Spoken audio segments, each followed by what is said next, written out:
Are we good? Okay.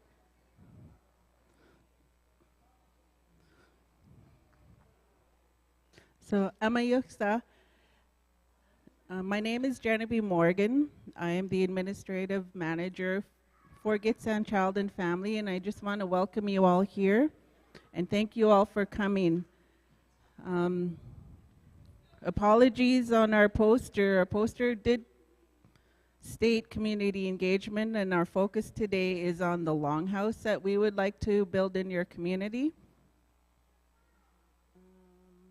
This will be the first of many community engagements that we'll have here, and coming up we'll be focusing on programs and services, but today is the longhouse. We want to point out that we do have a whole bunch of our staff that are experts that are trying not to look at me because they don't want to talk. And we had this beautiful PowerPoint that we were going to share today, but that didn't pan out. So just a note too that we are streaming live. So we have an audience on YouTube, and we are going to get on that so that they have the opportunity to voice their questions or concerns or anything like everybody here we hope to hear. So I will pass this on to Joe. Joe will talk and talk and talk about what we're here for today. So thank you all. Thank you, Genevieve. And actually, so another note about the stream. And so just so everybody that is participating online can hear the discussion, hear the questions, hear the answers, we want everybody to use a mic. So we've got one that can be passed around. And so when if you do speak, just please state your name, and then you can go into the conversation, the questions or whatnot. This is just for one to help us record for the meeting, but also make sure we know who's providing comments about the project.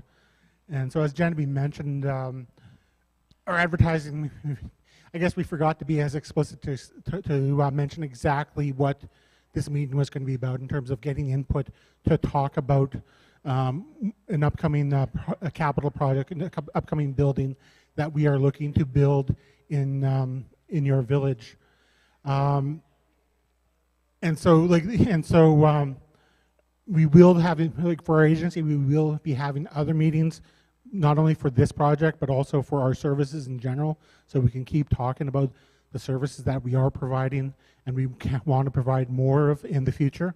But for right now, this is just an introductory to talk about, to at least sort of give you first awareness about what we're wanting to do and why we're doing it, and we can give some background about stuff that we've done elsewhere.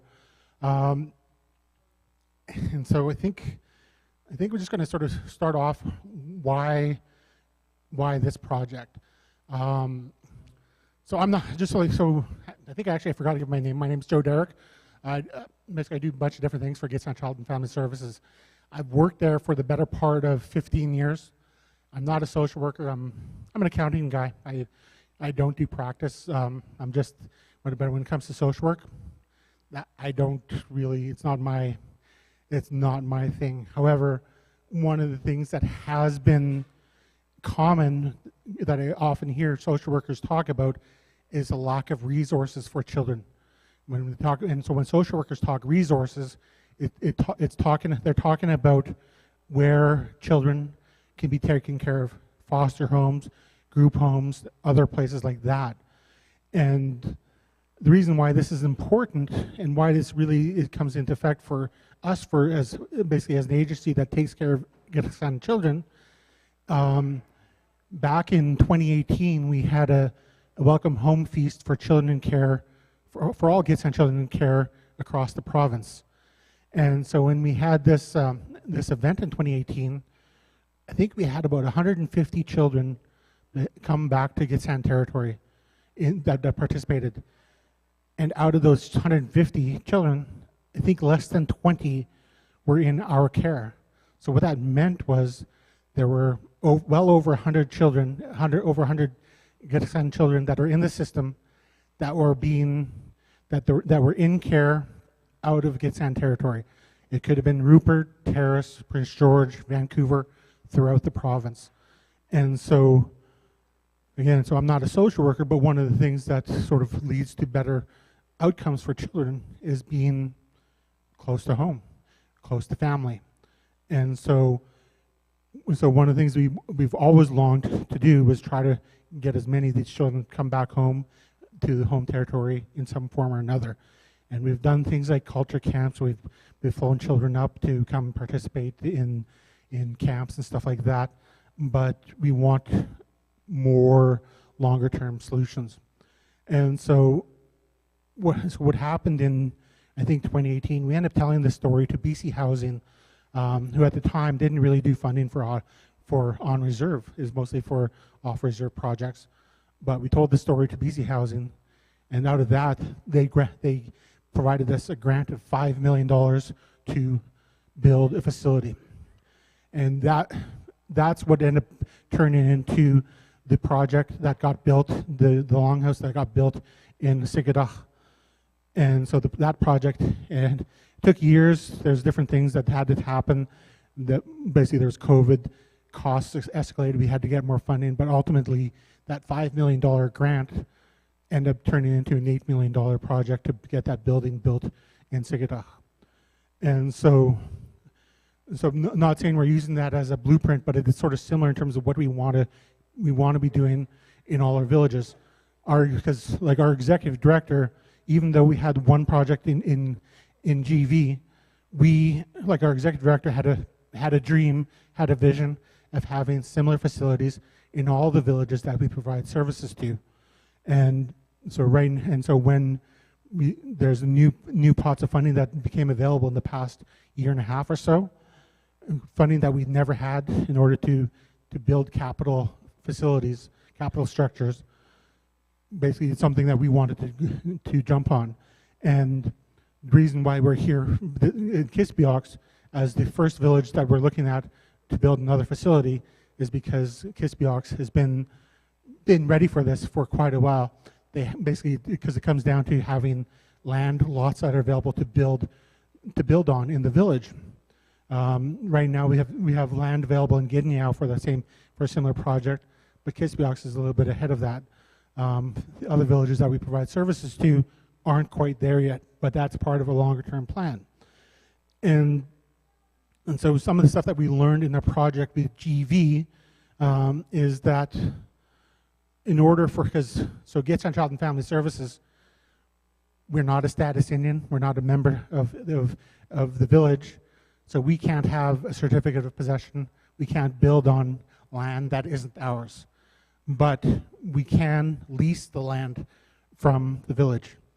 But in order for the village to lease the land that we'd want to build on, it's the village that has to give permission. They have to pass approval and support this. So it's not something that's done by council. It's done by every single member that is a voting member of the village. And so as part of this process, we want everybody to become involved, know what we're doing, know why we're doing it, because basically a few months down the road when we're going to end up having the community referendum where you're going to be asked to vote on whether you support the band leasing land to us to build a facility. And so that's the reason why we're having this meeting now, even though we're quite a ways away from having that referendum, is that we don't want it to be a surprise. We want everybody to be informed as much as possible to know what we're doing, why we're doing it.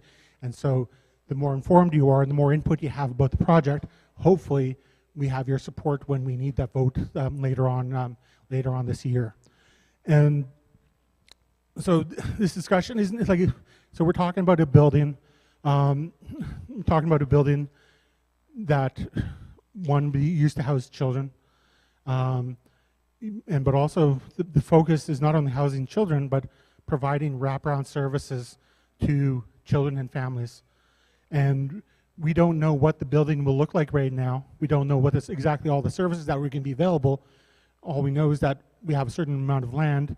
We want your input to talk about what you imagine, what sort of services you imagine being able to be received at the facility, and different features of it. Because there's stuff that, because Genevieve mentioned, we've got a number of different staff members here that are community members, but they also have some experience in the field of social work, or they have experience working at the facility. For example, looking back there at the Chevy and Church, and so there are people that so we just basically want to have a discussion, and so where you can talk about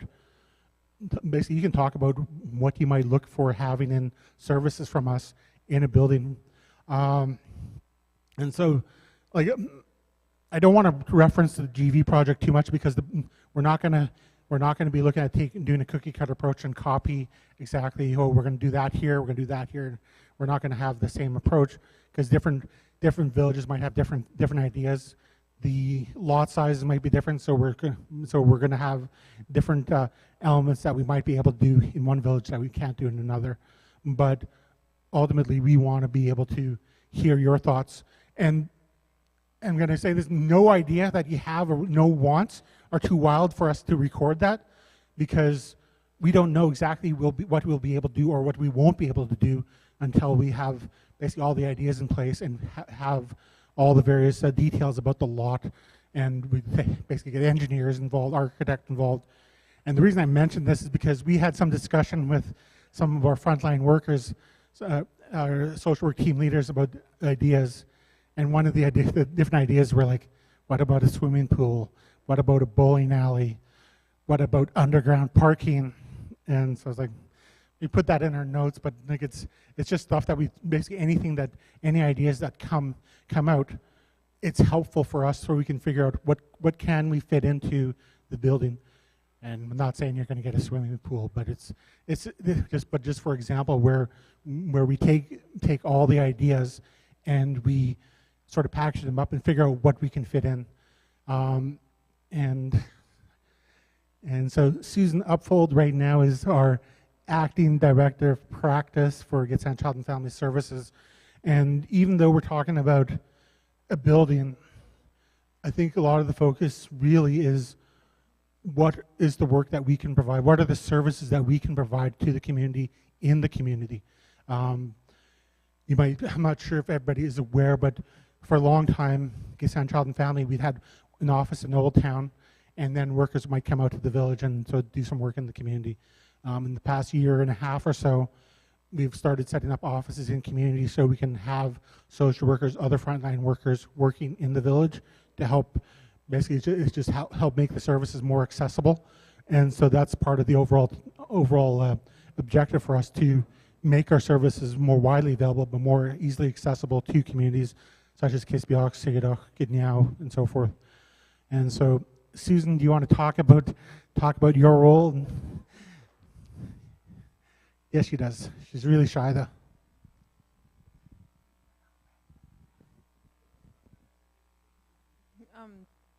So basically, with the Longhouse, my role is, I know I have to step up and move. Sorry, I get really nervous and shy, especially when I'm put on the spot by my coworkers. So with the Longhouse, the Director of Operations, I oversee this program, the staffing, making sure that our licensing is being maintained. I don't know.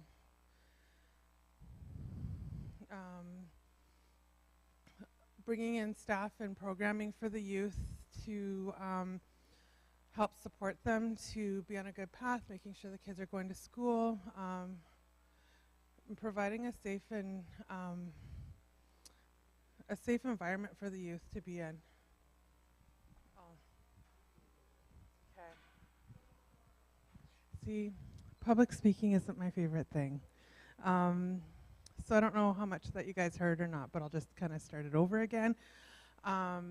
With the Director of Operations for the Longhouse, we currently have 12 staff that work shift work.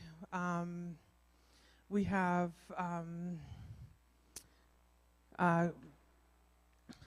bedrooms for kids that are aging or that are old enough to live on their own and just need some supports to build their independence. And then we have 6 rooms for children in care. and then we have 3 units that are meant for families called Strengthening Families. And then with that, we have a program coordinator that just got hired on that oversees the staff and works at building in programming for the youth to engage in. So there'll be like, right now we have somebody coming in on 1 day a week to do different cultural trainings. We have staff on board that take the youth out to do things like they would with a family. And I don't know, it's, yeah, that's the current programming in Glenville and how it's being offered. So like Joe was saying, eventually the plan is to have one in each of the communities, and then being able to have our youth stay home instead of, or come home instead of being moved out of community.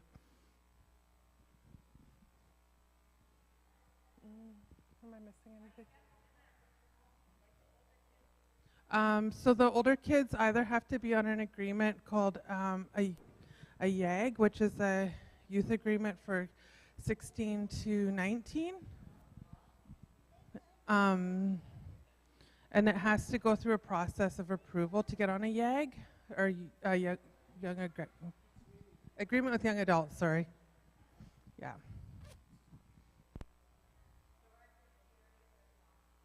Oh, I was saying for the youth that are in the independent side to get on there, they typically have to be on an agreement called either an independent living, or, and that's for children that are in care that are aging out into independence, or they can be children that, or youth that are in an agreement with somebody between the ages of 16 and 19.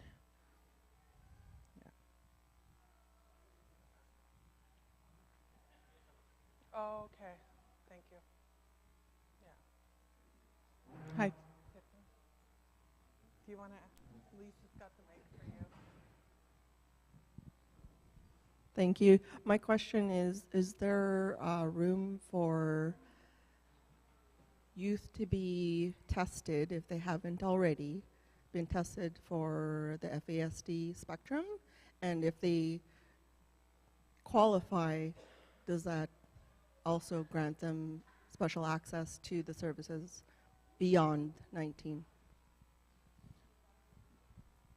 So general practice for the assessment, any child that's suspected to be like FAS or having other potential diagnosis can be assessed. It's a lengthy process for that.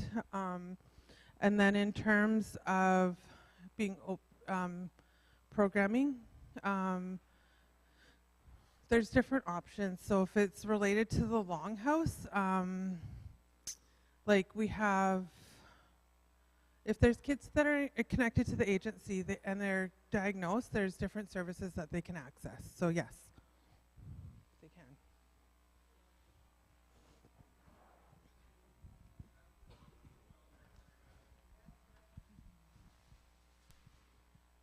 So just so I can clarify what I'm asking, for children that are not in the system but are deemed to require assistance for daily living, is there room for them in these facilities? Yes.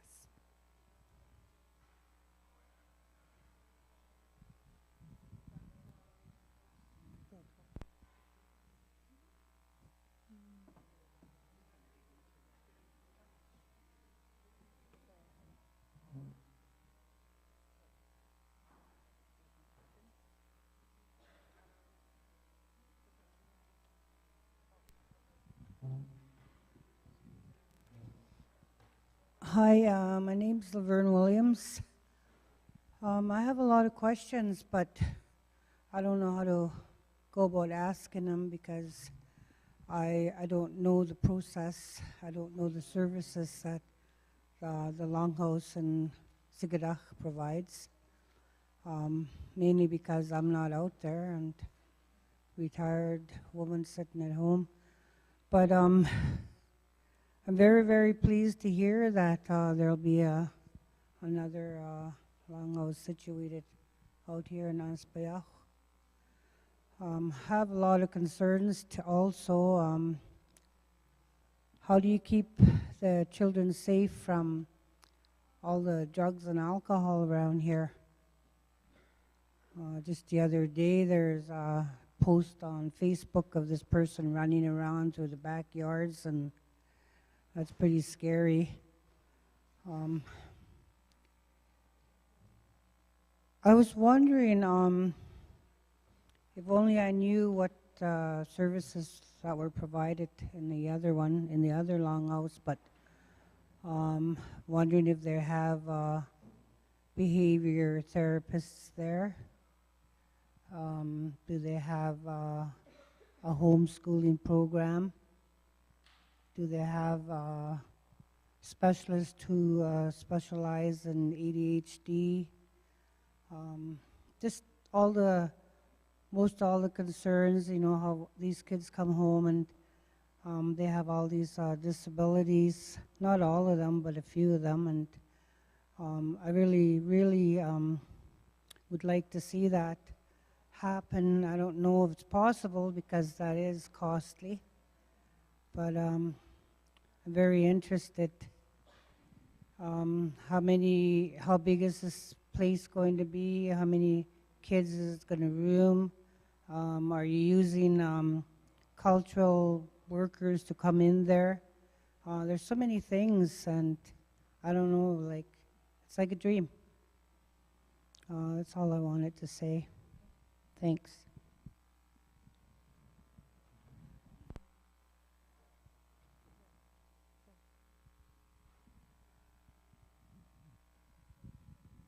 So in terms of size and in terms of the facility, we don't know yet, because basically so right now we're in the process of the 3 lots that we've been allocated. We're going through a process to survey and combine the lots, and we're going to have all the various measurements, and based off of that, the size of the lot, we have to. There's different factors. I don't know anything about construction. I'm not an architect. I'm not an engineer, but all I know is that basically ultimately the plan for the building is going to be constrained by whatever the physical constraints of the lot, the one combined lot is. Obviously, we're going to try to sort of maximize it. There's some talk about having like a second story to basically to amplify the amount of floor space. But that's just, and so when it comes to, and when it comes to the question about the services and the supports that are going to be available, you tell us, and because we're going to, and so where we, because we usually, because the way, actually like the way our funding and how everything sort of works is we get the information, we put together a plan, put together a budget request, and we work in a program to have services provided. Because if you have people living there, we can create new teams where we have those supports. And we do on a smaller scale right now, but as we sort of amplify and have more space to provide these programs and services, the more that we can do. Because the one thing that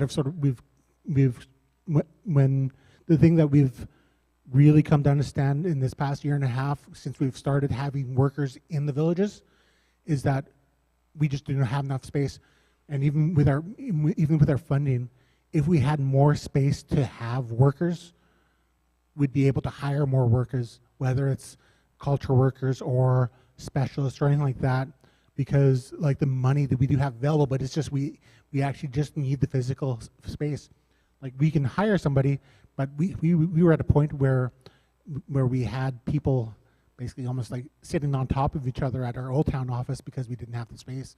And so that's where we're trying to get the ideas, and so where we can figure out how do we maximize that when we basically take all these ideas to our architect that's going to help design the building. It's like, how do we maximize this to meet to meet a lot of the requests that are coming from community members, that are coming from frontline workers. And so it's, so for me, what I'm looking at is in terms of you mentioning those is for us is going to have that where how do we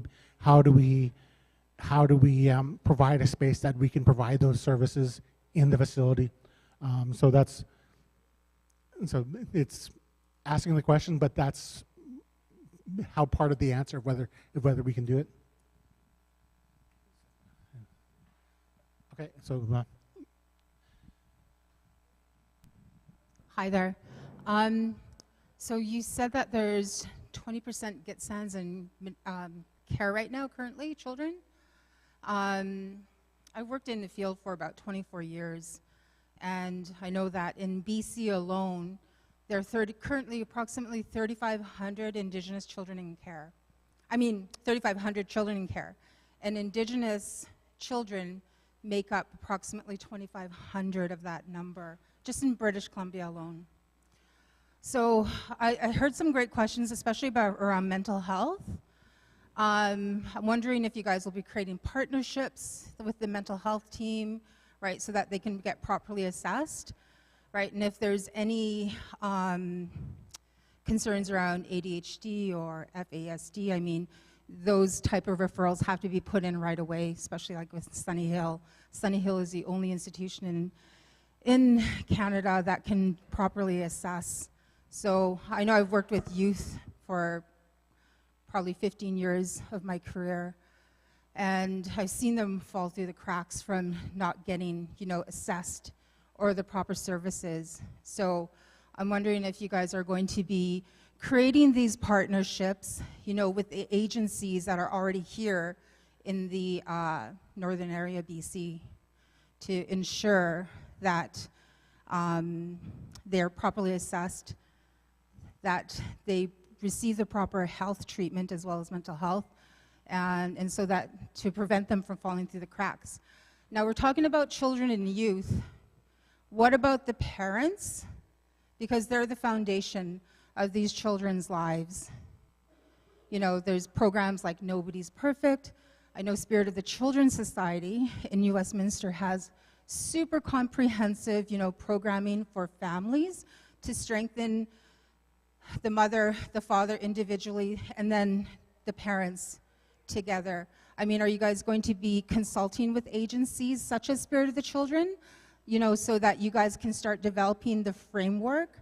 And I'm really glad that you guys are actually providing this consultation, because to me it sounds like Seabird Island. And to me that's a success, right? Because I'm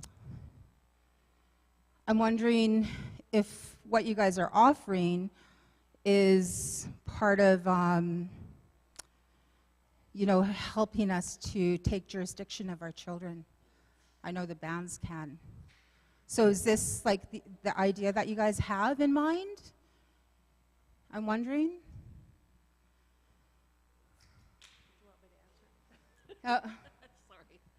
Thank you, Chrissy. Really appreciate it. I thank the staff for being here and all of you people here. It really strengthens our work as it is. And I think I'd just like to, I don't know if my colleagues have given the history of why we're here today and what our purpose is. You've pretty well wrapped it up in what you've asked, because that's the whole purpose of why we're doing this. Because in a day-to-day life, the reason why we as a Gitxsan Nation, you guys all, chose to pursue with this is the fact that a lot of our services are in Terrace and Smithers, but they never meet it to each village. They never will and never have. And therefore, we wanted to bring the children home. That's what the project is called, where there's families out there that need homes immediacy, and then that brings up the whole ball of wax of housing, everything else. It's a whole global. So we are a piece of the puzzle. We're not the puzzle. And those are things that we're going to continue to work on as a team, because exactly that, we were just talking about that earlier, about the resourcing on right now. We want to get the longhouses in, and right now, if we even get for every village we'll be able to bring back, like say with the Glenville House right now, we could probably bring home 6 to 12 children in care, which are permanent children, varying on how we laid out. And we also have a residence for 6 independent youth, 18 and under, that can learn about life skills and what have you, culturally wraparound services, because we have staff there 24/7.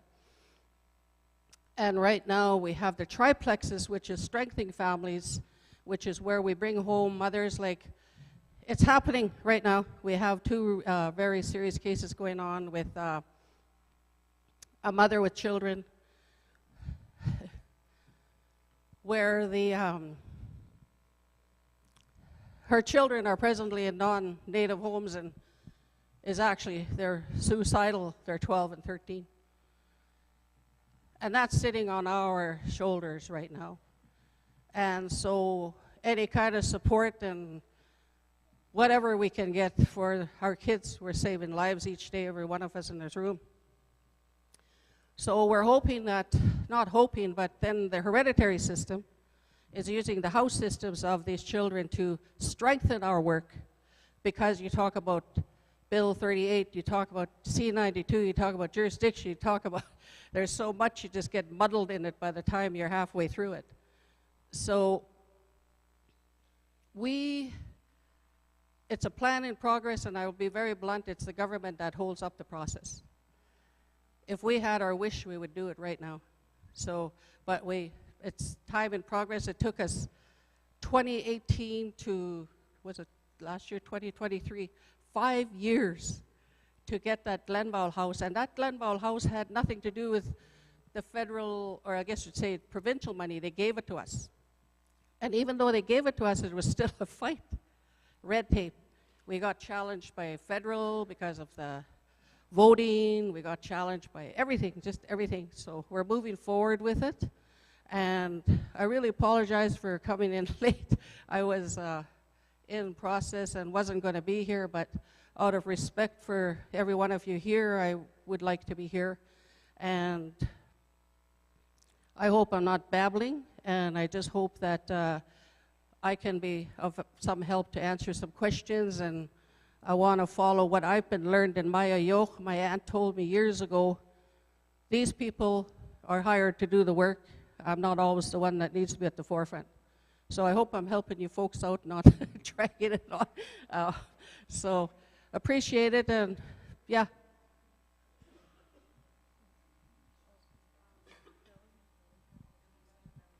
So we're going to come back to you, because there's, I guess you said Billy and Victor. Are people taking names on this so we don't miss people out? Jane wants to.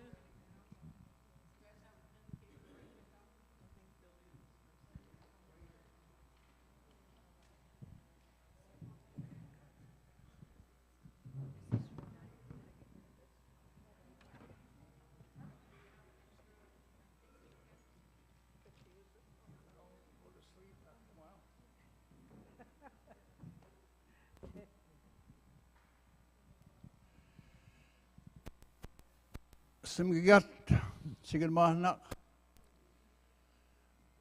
I have a lot of, I've seen quite a bit, and some of them are quite well, could be admired, it could be admiration. But children are very, very important. Quite important. They're in the beginning, my time, and before that, I guess, didn't see that. The people treasure each and every one child in those days. And they don't worry about genealogy or bloodline. They are so very, very enthusiastic of a child being born. Sometimes they exchange the child, so there's no bloodline there. and there's no genealogy there. And the beginning of the report here tonight was that there's X number of children had been brought back. I think 3,000 was it? Somewhere around, I can't remember, but children, that many, had come back to where they belong, so they'll know who they are.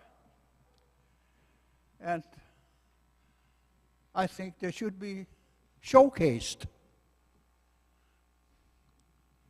Get it known that these children are back and to be showcased for their ability.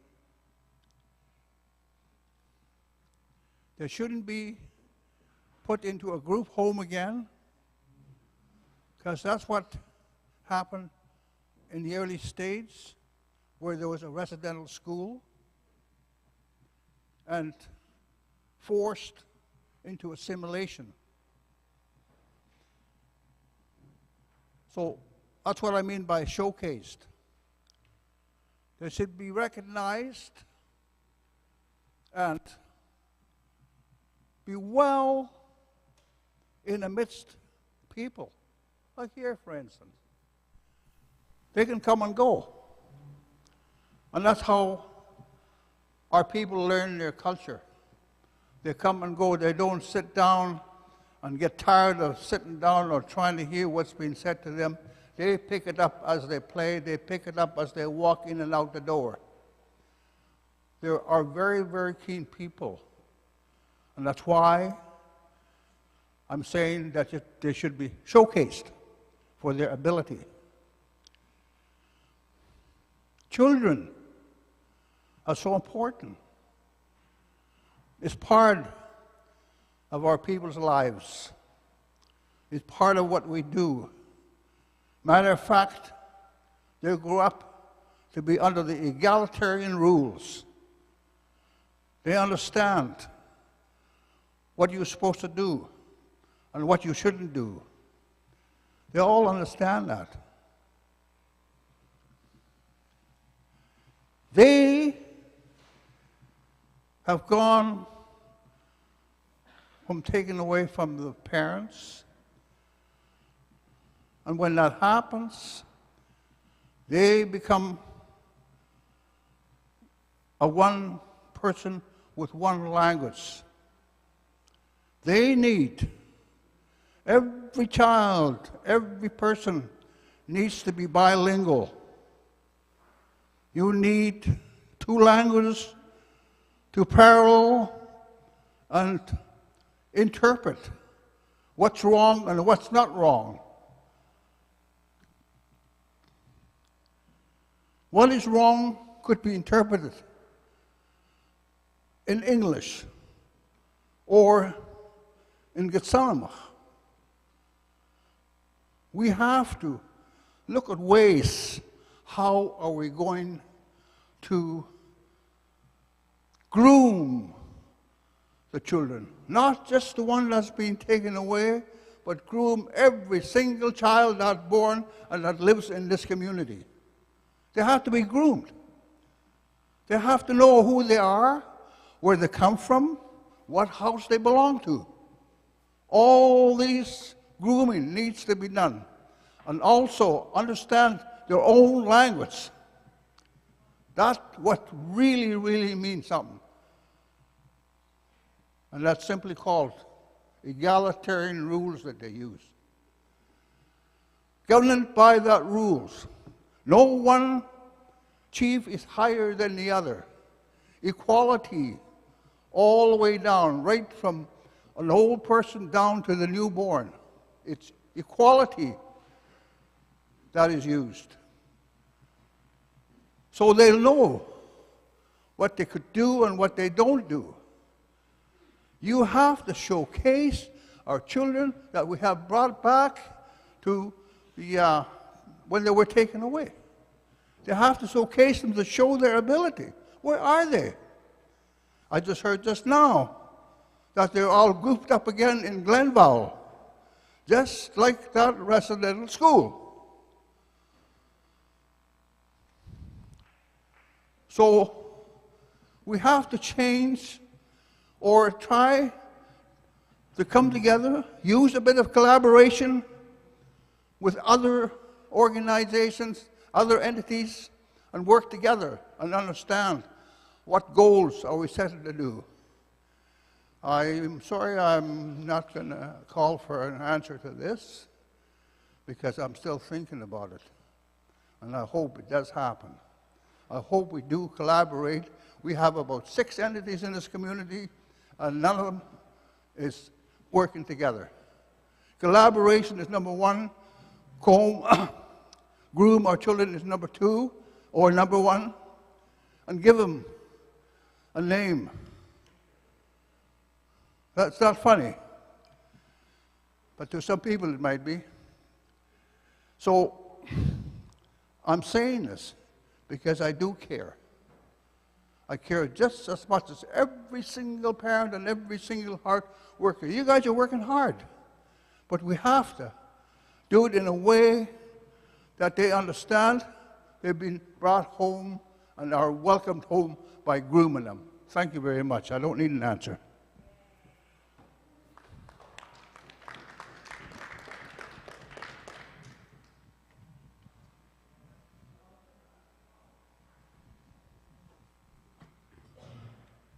Simigat, Sigmanak, Wolsa, Victor Denny, Wei, Lexel, Padeki, Wilps, Nicodane, Sawitwi, Anspioch, Woljogi. As you all know, there's been like a drug crisis there in BC and all our communities for quite a few years now. And the question I had there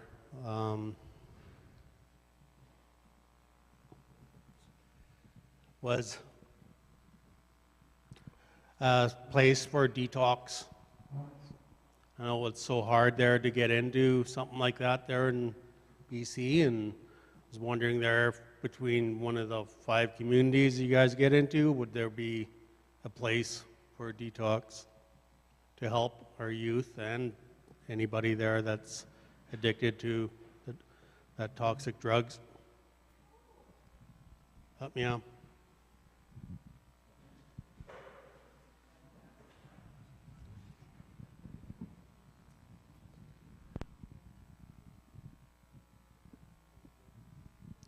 All right, thank you, Victor. Yeah, so I guess basically it's something we'll have in the notes and looking at it. So obviously there's sort of talk about needing to collaborate, and so that's where there ends up being a requirement to collaborate, because something like that would be child welfare when it comes to youth, but then also it delves into the health field. So obviously there would have to be a lot of collaboration between multiple entities when it comes to providing those types of services. So basically, for the way we're looking at it is everything's on the table, and how basically it just comes to how do we sort of fit and how do we sort of get the funding, because it would be jumping into an arena that right now we're technically not funded for health services, but how do we do something where we could work with other entities that are in that particular field. But thank you for the question, and it's actually not the first time we've had that discussion as well, talking about detox, because it's a very big topic and at the forefront of a lot of, like all our villages.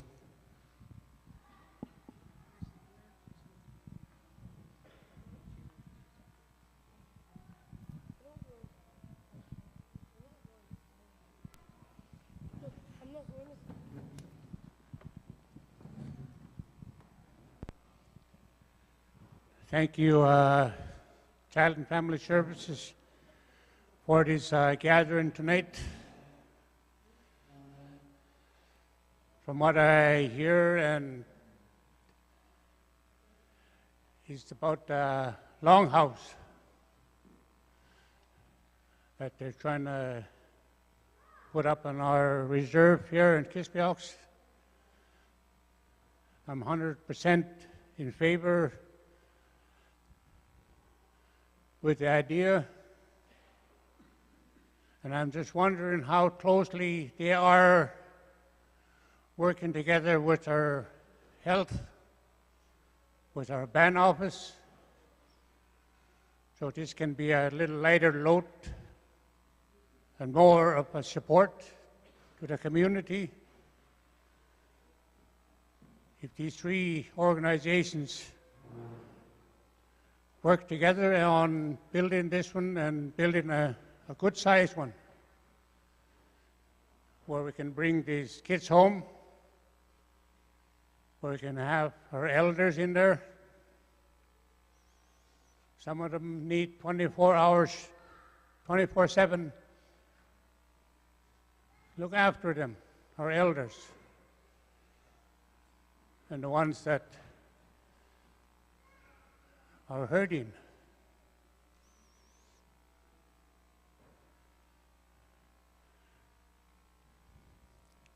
Like Mr. Billy Blackwaters mentioned about the community, how they groom the young ones, right, till they get up age. That way they know what's happening in the community when they do groom them. They're not just going to walk into a room and wonder what to do and what to say. As they groomed from a young child, they'll understand. As they'll be Jurgum, so what it. Jurgum dit. I limsit. Olisram employed. Some Jurgum dit niet it. Aliakam. And hij ook wil pas op voor Willem Giunse. Die toen wil op Wil. Zeg het rodel ket, door wil toen hem lezeeg dit. Wil pas op. Is niet een schwie. Wil niet een snee lol. Zeg het dit. Wil de wit dit. Zeg het wan. Wil pas op hem ze. Le widder heden dit. De me lo wil stil. Van daar rood. Van subsidieput.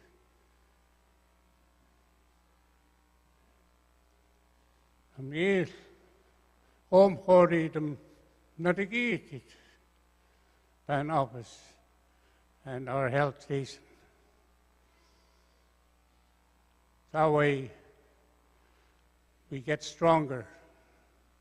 And some of the elders, like Bill Blackwater, he's the oldest elder we have in this community. And we have to start looking up to them with the ideas they have and support they're going to give to anything that's going to develop in our culture up here. I heard them mention about purchasing land. As far as I know, shouldn't be any purchasing land to build anything like this. It should be given. Should be given.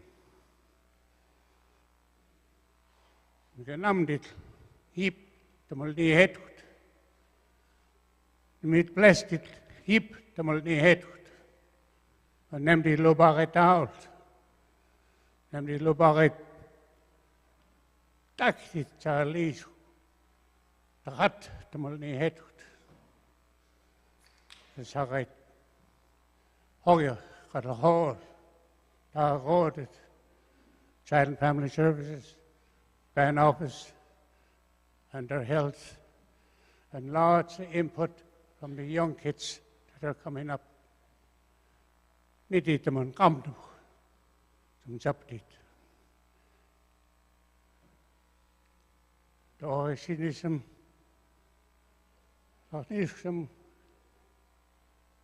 Is een nooit bagum. Ons mag het heel. Gaat er gewoon. Hoe zet van die los om net om ze maar lijk. Wat hij is. Je gaat het niet hem. Ask your neighbor sitting beside you what I've just said in our language. Net toen ze zeggen hem, school, ga je limzit. En nu een hoogte. Amaya, amaya, amaya.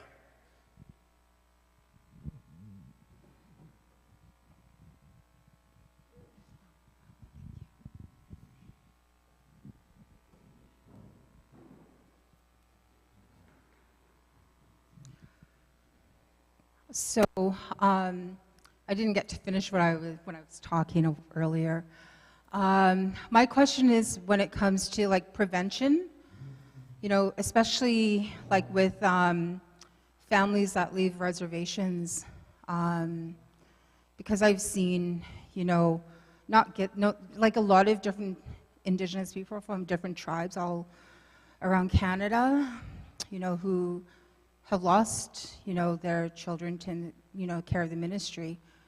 So I'm wondering, prevention-wise, if you guys will be providing like workshops for CFCSA, so that, you know, families that think of or want to or are planning to leave the reservation know what their rights are.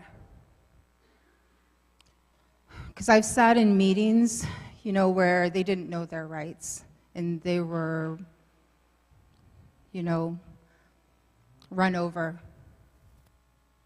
Some of them lost, you know, their children to, you know, their permanent wards of the ministry. So I think like providing workshops, prevention workshops of CFCSA legislation would be beneficial. Before I left Vancouver as well, I was in discussion with Vancouver Aboriginal Child and Family Services Society, or VACFAS, and we were talking about emulating Aboriginal Healing Court Conference, and that's, you know, the principles of the GLADU report. Because when I've sat in provincial hearings, you know, case conferences with families and the ministry, you only hear the lawyers, you only hear the director, you only hear the social worker speak, and that's it. So the last case conference that I participated in with a client, I said, well, what about my client? When does she get to speak and when does she get to share her story? Her trauma, intergenerational trauma, and multi-generational trauma. And, you know, by applying the GLADU principles and listening to her story, you know, when the court conference actually happens, services are then in place, wraparound services for both the parents and the children, right? Because in the name of reunification and a small step towards reconciliation. So I'm wondering if that is something that you guys are going to be taking into consideration as well. What does reunification look like? What does prevention look like? What does land-based workshops and programming look like for youth and children? Yeah, thank you.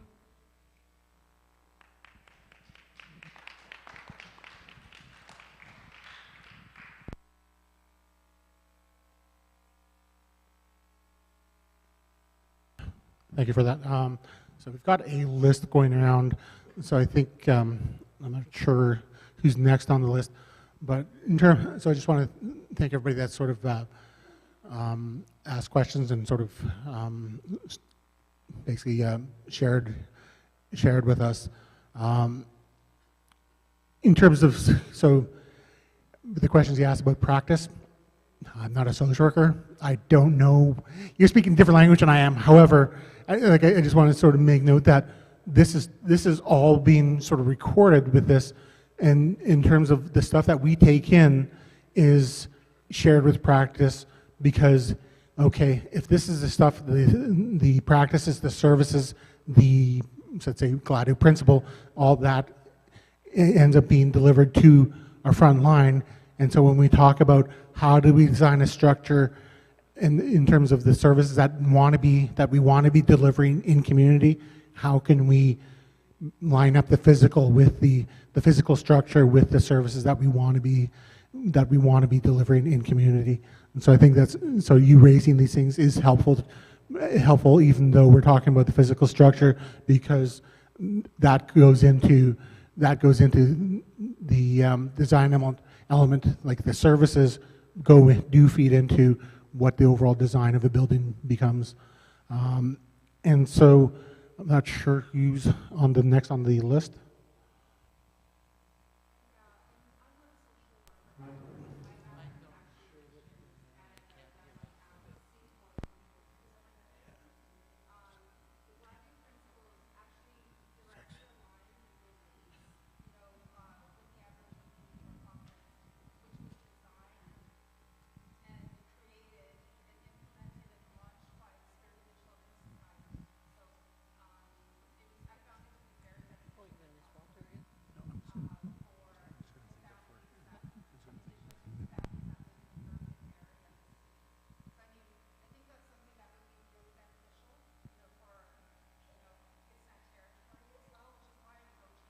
I'm not here to be, thank you.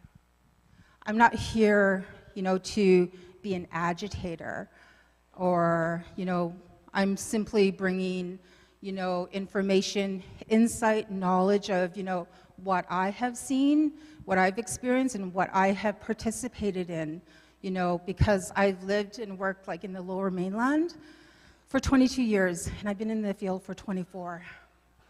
So I've worked in like all different sectors. So again, I mean, my questions are pretty much, I want to plant a seed so that, for services like this. And I think it's wonderful. I think it's great. Like, what you guys are doing sounds to me like the framework of Seabird Island. And I really respect that, right? With the consultation process, we don't get that very often, right?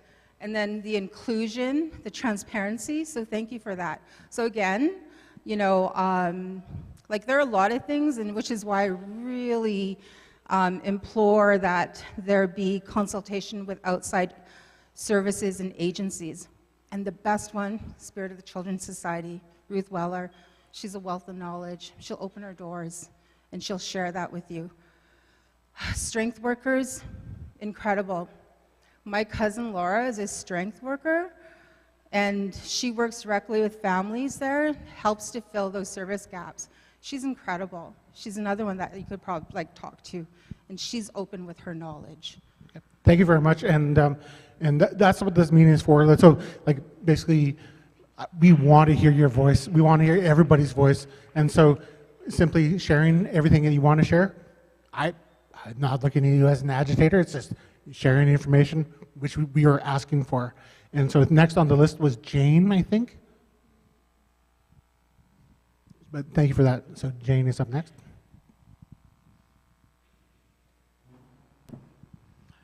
Good evening, everybody. My name is Jane, and I am an employee of Good Son Child and Family Services.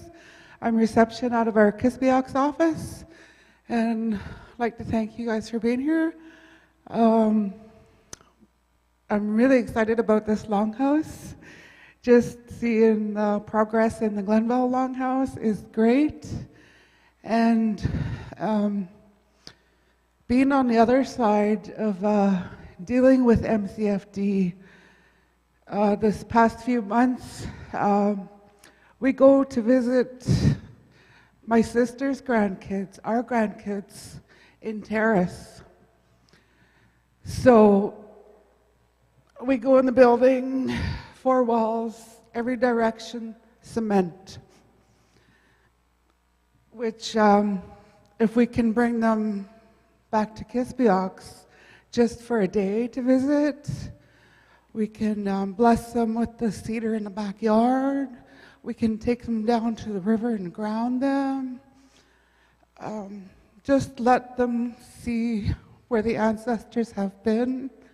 So with that, one of my wishes for the longhouse would be a big family conference room. Because I think the last conference we had, 4 of us, and there was like 16 from the mother's side. So if we brought these kids home to see the grandmother on the dad's side,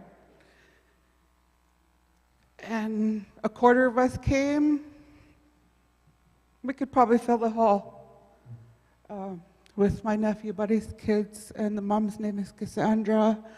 So that is one of my wishes, to have a big family conference room where we can have the whole day with them and cook for them, cook with them, and just enjoy a whole day from morning to night.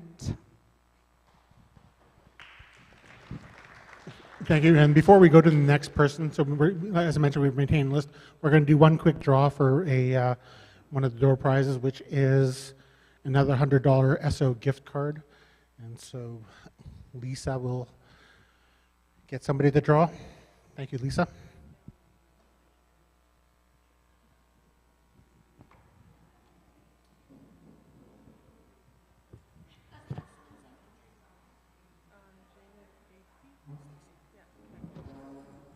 And so after we do this draw, Stacy will, Stacy's on the list.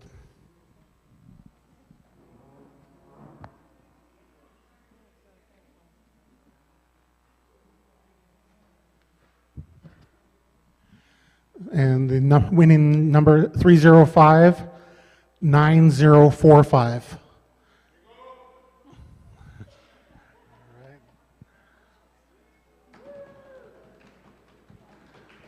Should we triple check the number here?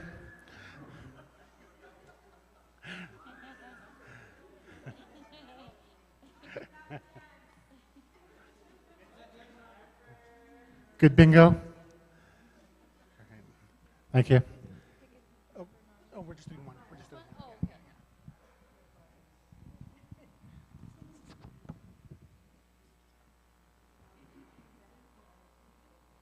My name's Stacy Johnson, and I'd like to, well, first I'm in favor of the longhouse as well.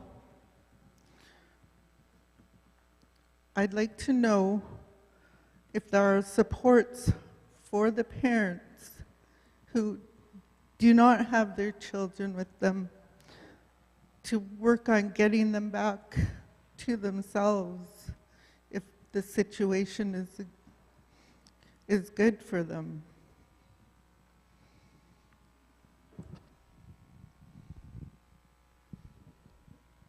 I think it's always important to work with the parents if kids are in care. We need there has to be work being done with the parents to get the kids out of care and back to the parent.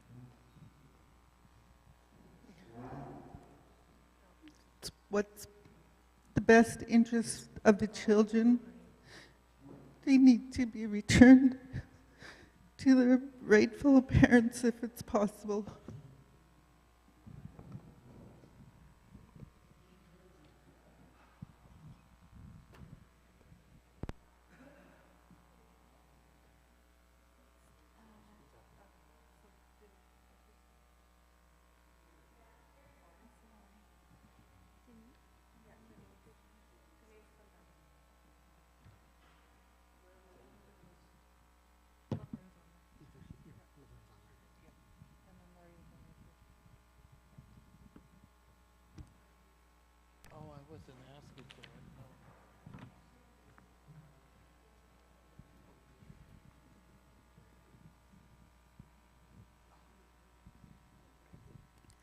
Hi. Okay, I'm trying not to get emotional. I'm Becky. My name's Jalgia. Speaks again.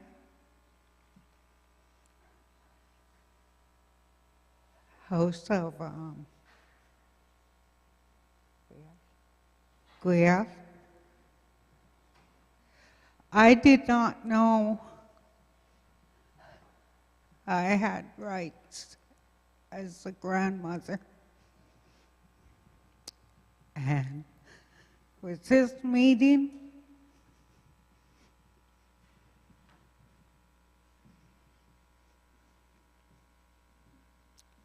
my grandsons were taken away before pandemic, and they were sent to Hawaii.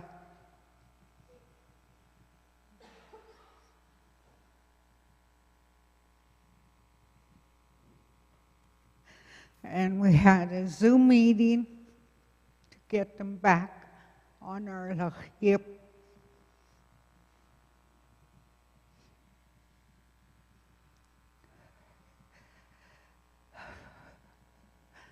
And then last year again, they got taken away again by ministry.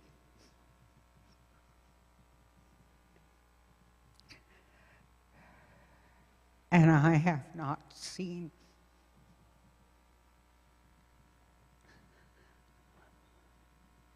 the oldest grandson of my second oldest since he was 5. And he's going to be 13. And then the second youngest, he was 2 years old. I'm putting this out there. I need help. I want either visiting rights or I take them. Because I don't want them in a home. They're not Gitsan. They're in terrace, in a foster home.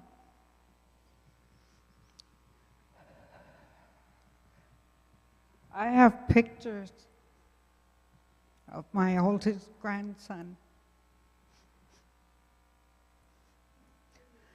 The saddest looking grandson.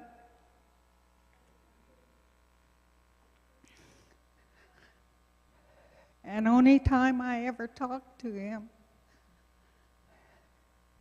is when his mother decides to FaceTime me when they get in trouble for me to discipline them.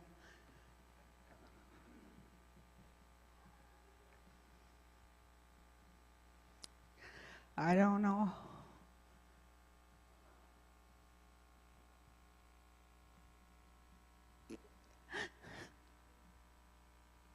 My grandson, Myron Jr., he's 5 years old. He always plowed into me. Now he's going to be 13. Very tall, just like my granddaughter here.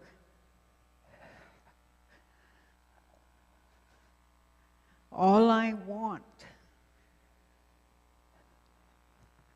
is to be with my grandsons. And I thank you for this number and to the rest of the Gitsan child and family that I need help.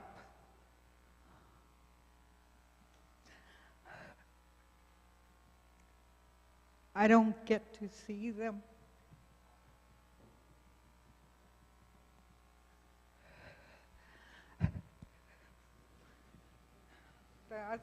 The other grandmother is okay. When she gets the oldest, she'll always phone me up. I have them for a day if you want to. I have them for a couple of days.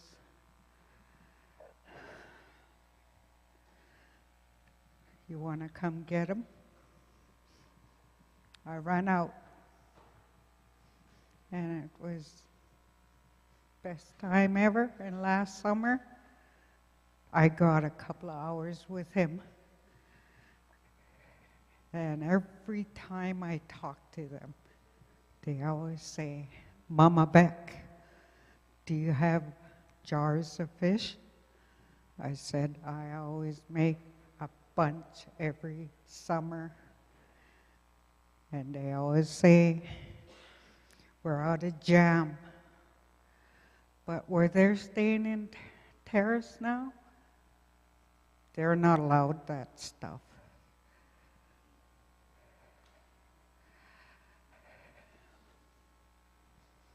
So I'm reaching out. I want my grandsons, because that's what he said when he came to stay with me. I want to stay with you, Mama Beck.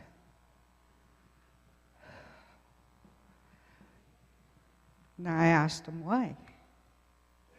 Because you always talk about Gigi. You're always at Gigi's making fish, and I want to do that. So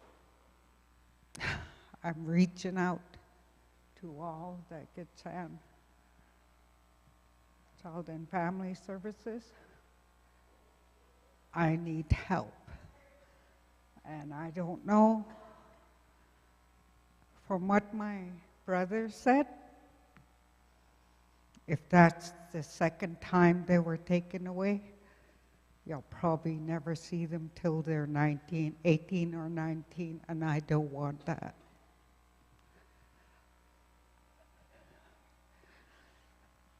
I want to fight for my grandsons.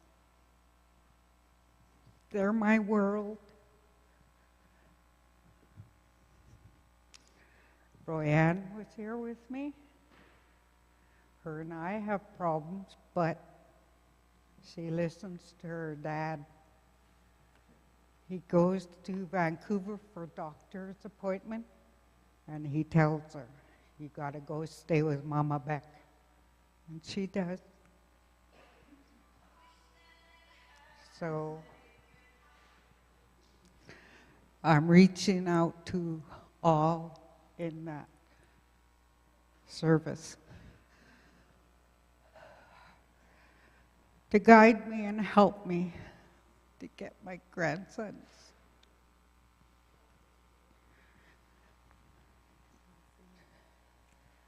That's all I want.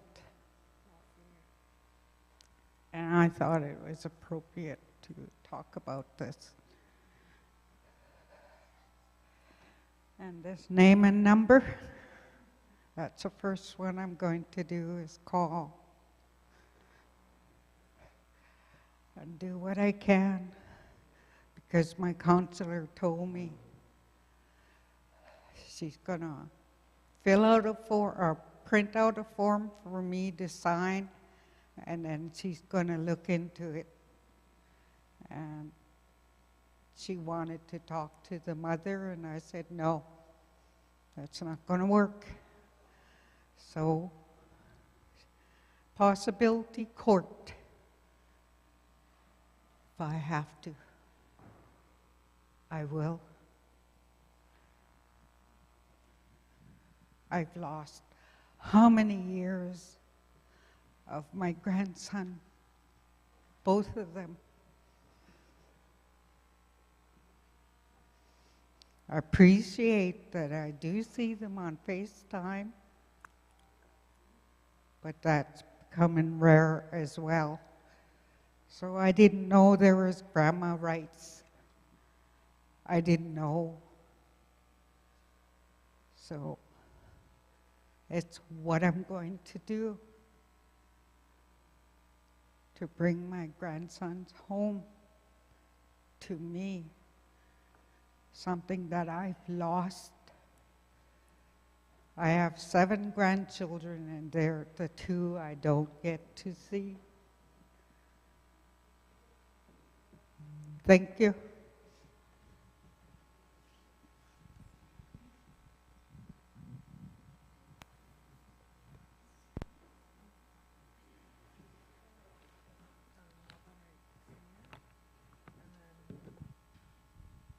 So we got Mel Senior, and then B, Laverne,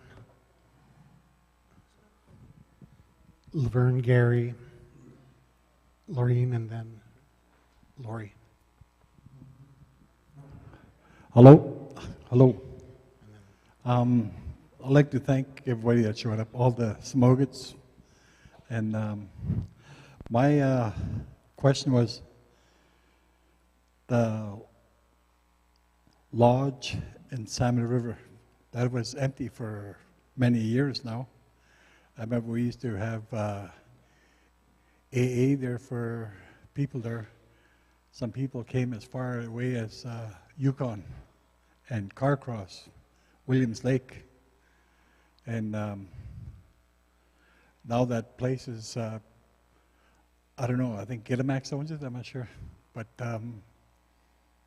if nobody doesn't do anything about it, it's going to be all contaminated, or, you know, because it's got a water line, it's got a well, but it'll be a really nice place, because I was just at a funeral in Burns Lake, and there was one elder spoke up, and he said this, that we got to do something about our youth, because they're our future leaders.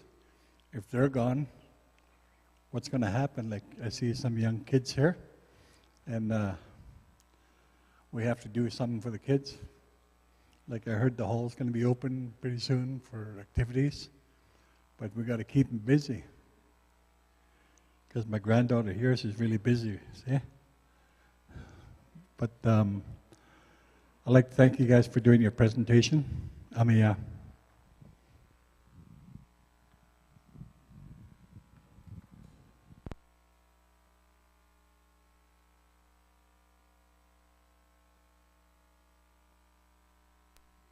All right, thank you, Mel. And so next is B.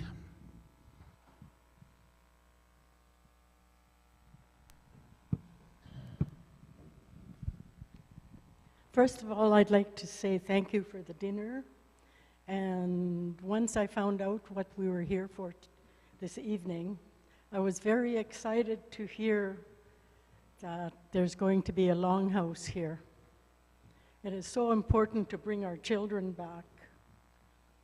There are so many of them out there, and everyone that we bring back here means a lot to the whole community. There are a few families in Kispiox here, and Spayach, that have brought a lot of children back, and their house is just exploding with children. And I'm sure that the community knows who the parents are. And I'd like to say thank you, too, to the grandparents that have stepped up and looked after their grandchildren. It's so hard to find homes for Gitxsan children, any child, because there's just no room in the homes in Kispiox. All the houses here are quite small. And also I would like to say that I'm really happy that Gitxsan Child and Family is always trying to move forward. And all the things that they've put in place for the children in the communities, I can't thank them enough, because I know it's a big job. And for myself, I have children that come out to Caldo every year, and I really look forward to it. And when I see these kids in public, they come and say hello, and they call me what they call me in camp. They call me Gigi out there. And it's so important for them. When they see a familiar face, they just light up. And I'm thankful that there are still people out there that are wanting to bring our kids home. And because I know I have a lot of relatives that are in foster homes in Vancouver, and they want to come home, but there is no home for them to come to. And pretty soon they're going to start aging out. And one of the things I would also like to say thank you for is the language and culture that's being pushed forward all the time for our kids when they come home for the summer. I'm really so happy about that. Every little thing that they learn, their families, that's one of the biggest things that we're always trying to do, is connect them with families, their very own families. And I'm very sorry to hear what I just heard about a grandson that's been taken away. It's gotta really hurt, especially when you love your grandkids and then you don't see them after they've been taken away. And I'm really happy about the Longhouse and all the other meetings that are going to be coming up about it. I know I will attend when I'm here. And I'm hoping to see more people have input about it, and for us to work together to make it happen, to make it easier, to help Gitxsan Child and Family to move forward. It takes everyone's help, even if it's just a little word here and there. So thank you so much. Thank you, Bea. And so we have Laverne next. And then after Laverne, Gary.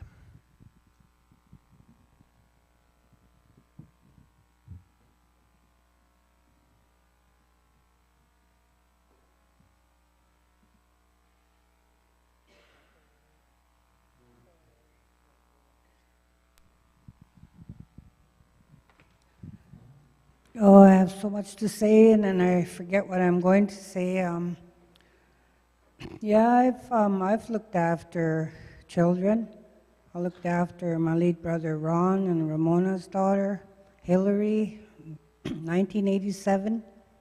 I didn't get any supports for her. I raised her up on my own. And then second generation is Miller, Hillary's son. I'm not receiving money to look after him. I'm doing it on my own. I'm not bragging or anything, but you just do what you have to do, right? So what I really wanted to talk about was such a great opportunity, just looking around and you see all the Simbigettes sitting right here, all the leaders for the WILPs. And they're the ones that are interested. They're sitting here, the elders. I was just thinking it would be nice to put together a Simbiget Elder Advisory Council and work with them closely, because who knows better than they do who all belongs to the houses, right? So to gather them together and to share information, what you have to offer and who they think needs support and services. That was all I wanted to say. Thanks.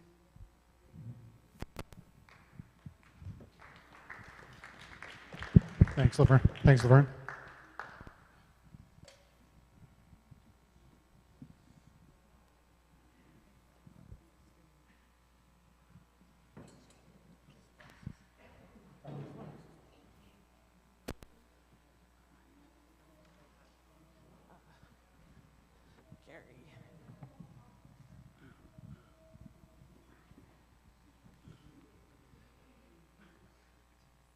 Simgiget, sigar maanak,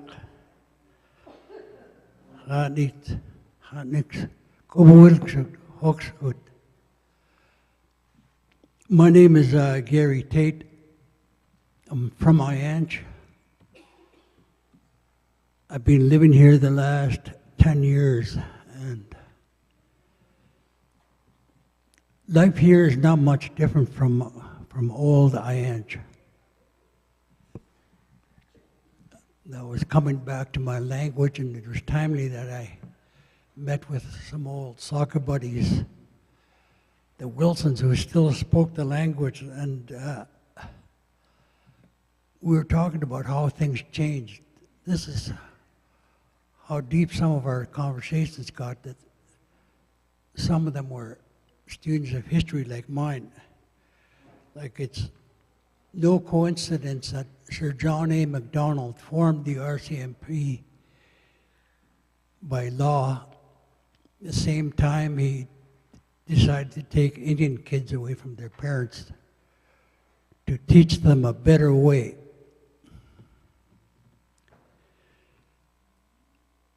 Some of those kids didn't end up in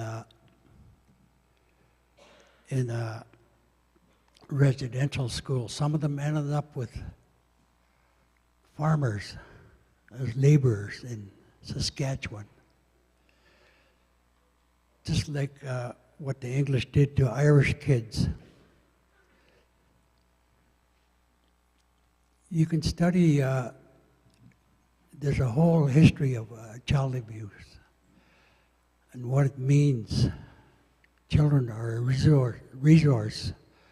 Governments pay people to take children. They're still doing it today. And sometimes those people didn't look after our children. Look what happened in the Lower Mainland. All these kids dying under government care. And the British Columbia government and the feds were fighting over whose fault it was, why these kids died. They died in provincial property, but they were federal jurisdiction. Native kids from reserves in British Columbia are like salmon. While they're in the water, salmon are federal property. When they come out of the water, it's British Columbia property. Or Jimmy Pattison. Sorry. Anyway, they took our children away for over 100 years, 150 years. And we're alarmed at what we found on how they looked after our children. Those first 215 dead. And the count hasn't stopped yet. And what alarms me is we're not treating those areas as crime sites. There's people that did this are criminals according to Canadian law. Some people would call it genocide, trying to get rid of a whole people and thinking nobody would notice.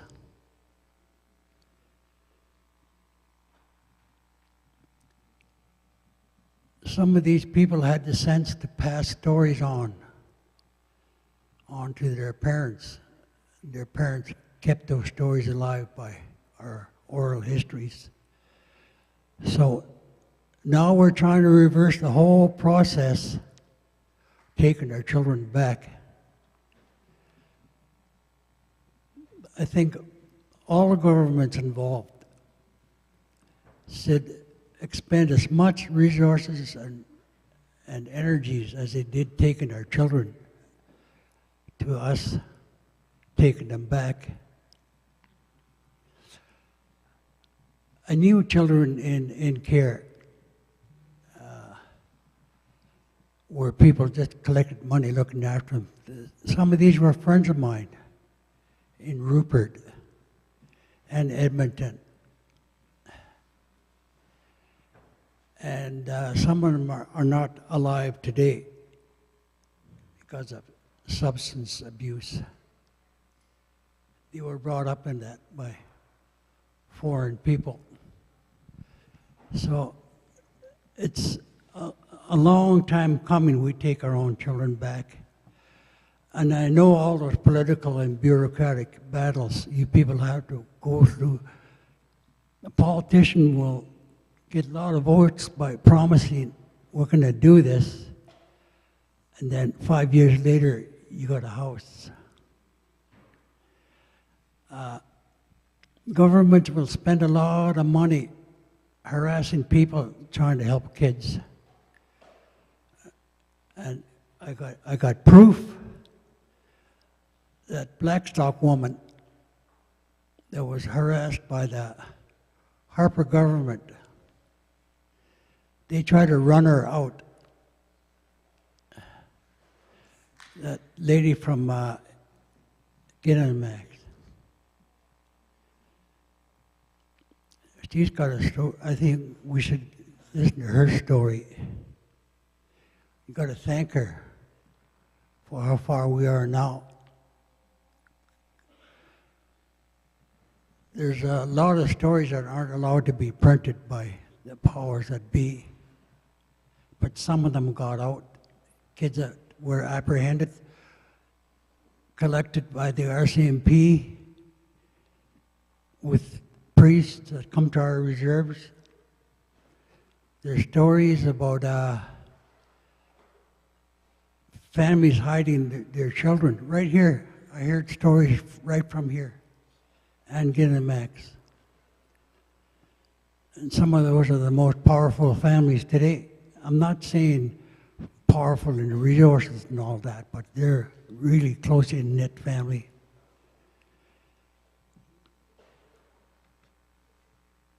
And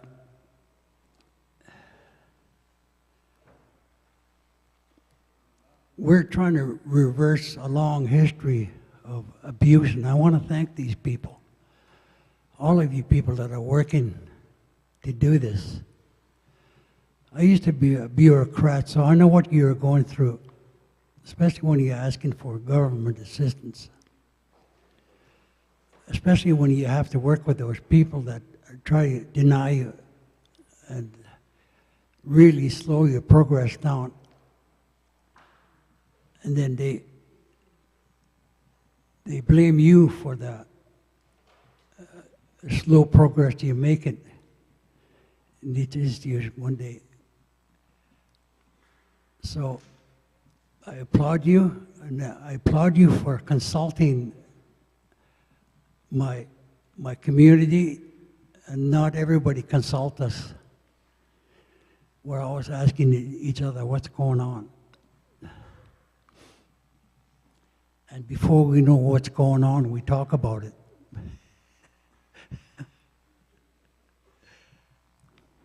I'm not taking a dig at my friends over here. Oh, I was told to shut up, so I'll shut up there. Anyway, there's one question. That house in Glenbowl, the longhouse. Yeah, who's in it? Who lives in there? Who's going to run it?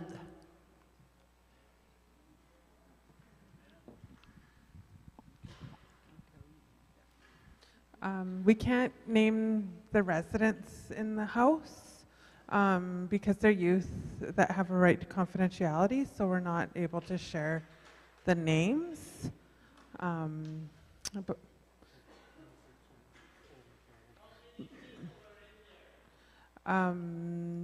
currently, it's not fully full right now, but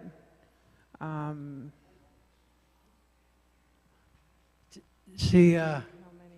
Sorry, I'm just not to criticize, but to me that goes against my culture where everybody knows everybody. I know. You know? Like I know who's in the next house.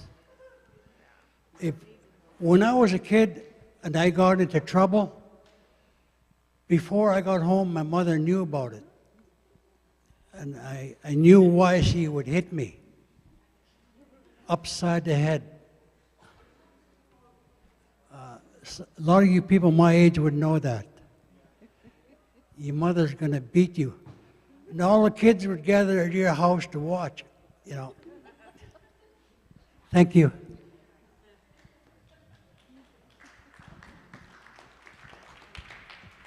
All right, thank you. So we've got Laureen, then Lori, and I think after Laureen, we'll do a couple more draws.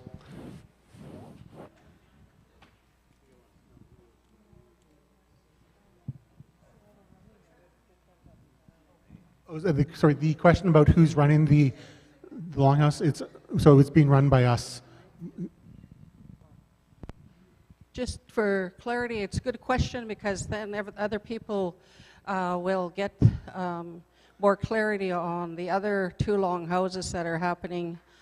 The red paperwork begins. It's just Joe, Genevieve, Patrick that have been working on that, and we're hoping to get in 2 this year. And what's happening at the Longhouse right now, it's been a very quiet project because as far as I see it, we're protecting it. We don't even have the ministry in there yet because we want to make sure we're doing well for the children first, and then we may think about it. But right now, with our staff, when we were thinking about who we were going to put in a home, we were thinking about the kids that are off reserve. We wanted them to come home, but the big question came back, and that's what teamwork is. We work as a team, and one of the staff said, hey, what if we bring those kids home and it doesn't work out? Then where are they going to live? They'll be homeless again. So that's the biggest piece for the Longhouse. It's an interim emergency placement right now. That's what it is. And in that, with all of your guys' collaboration of information sharing, it becomes a cultural responsibility, as been repeatedly said. It's going to go back to the WILP system because that's how they're going to get integrated. And we do have that in our plans. I'm talking off the Longhouse, but we want to do child protection, and we want to do child protection Gitxan way, which is what we're doing right now today as we speak in this room. That what we'd like to do is to contact the lists of the chiefs in the area and to begin to work there. So those are that works. But the Longhouse, it's operational right now. We have 2 young ones in there, and we have 3 other young adults who have been couch surfing for 2 or 3 years of their lives, but now they have a bed to sleep in. It's an experience for us Gitxsan Child. This is our first home, and we want to do our best for our kids. We want to make sure that they have connection with all of you. And we hear you, Rebecca. You've hit the right place, and the one thing we run with, we never make promises, we just do our best. And you're on the right track about that with grandfather or grandparent court, and I'm sure you might be able to push some visits in there. But with the Longhouse, yes, and we have it staffed 24/7. So that's another piece. I don't know if I'm jumping ahead of Joe's agenda here, but you guys got to start thinking. It's at least what minimum startup is. What again, Joe? 20? 20 people. Let's say this Longhouse is up by spring, or by spring 25 maybe, or no way, 25, I'm just kidding. Anyways, the point is we need 20 people right off the bat, and we also need a chef right off the bat, on-call chef, and we need on-call workers. There's going to come a time when we're going to ask for our staff to share a little bit of their experience, because we are very fortunate to have our own people, and we want to stay that way. So Kispiox, be ready. I tell you, you need to have a big heart. You need to have patience, because our kids come home trauma-informed. They do. So we really have to have patience with them. They're going to test us. They're going to break every rule. We've had those problems already. Even within our own business with the Longhouse, Susan was the 3rd director that's been there since November. And that's because it's trial and error, and but the staff are strong, and they're committed. They love the kids. They're there for that. So please come with your big heart, your first aid ticket, and a clean criminal record check. Those are the plans for Kispiox for the Longhouse, for 20 of immediate occupancy. And people talk about language and culture. You are. Every one of you that are working there, like the Longhouse right now, even if they're young, they still bring culture from their parents and grandparents. So we are culture. So we walk and talk it every day. We don't give ourselves too much credit there. So that's what I believe culture is. I'm culture. I happen to be raised by Guiel, but I come from Luce's house and Lisa's house. So I come from many cultures. So I walk in culture. I'm not an expert by any means. And I like it that there's the Elders Advisory. We did have one a few years ago. So that's good. I'm glad Genevieve's keeping good note here. So there's a lot of wonderful stuff coming out of here.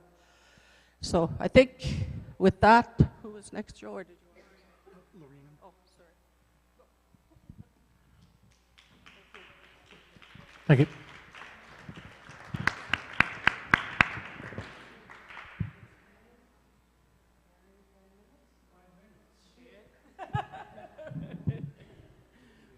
Gary said the time limit is 5 minutes.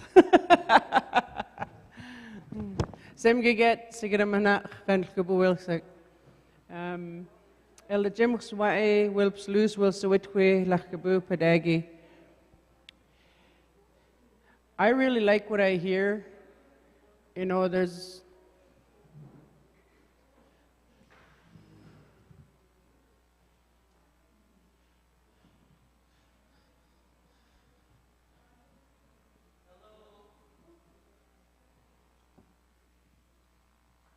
I really am happy, you know, that we're having input from Anspayach.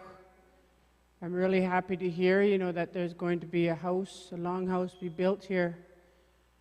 My main concern is that, you know, we think about Sigadoch and their size, you know, and Anspayach is, you know, almost 3 times bigger. So does that mean we're going to have a longhouse that's 3 times bigger than Sigadoch? That's just a question. And, you know, because I know that back at the youth conference, Gathering Our Voices, I went down and I was doing a Gitsan aerobics, which is basically music and movement. And I had a little guy come up to me after the workshop, and he said, "I'm Gitsan. Did you know that? I'm Gitsan." And he was really eyeing up my t-shirts that I was giving away. I said, as long as you write down your name and your clan, your village and your age, and tell me what you liked about the workshop, your name will go in for a draw. And because of that enthusiasm of how he was so proud to say he was Gitsan, you know, and that was something, because he said, you know, I never grew up in Gitamax, but I know that that's where my family is. I just said, grabbed the t-shirt and I said, there you go. And he's like, oh my God. He says, seriously, you're going to give me this t-shirt?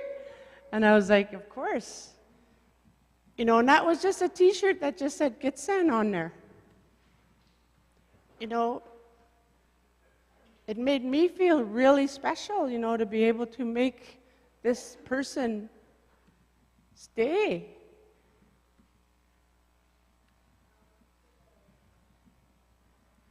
Our children are out there, the ones that are in care. I heard, you know, my friend Becky talk about, you know, do you got any fish?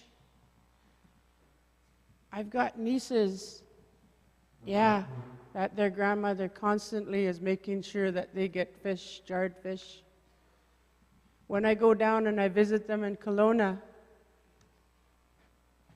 did you bring me some fish? We'll go to the restaurant. I want some rice, please.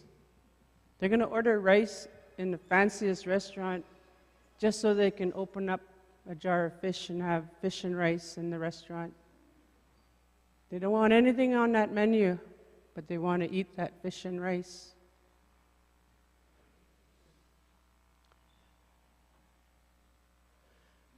I think there's 20 people in here right now that'll put their hand up and say, yeah, we want that longhouse.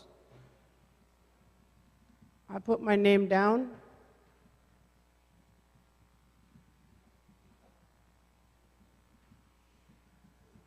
I think about, I think there's a couple of people that had said something about the longhouse in Glenvowel.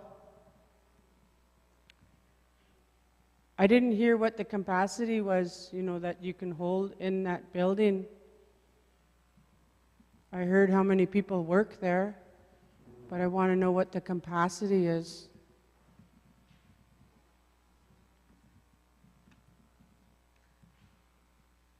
I'm very fortunate that I've never ever had to deal with the ministry.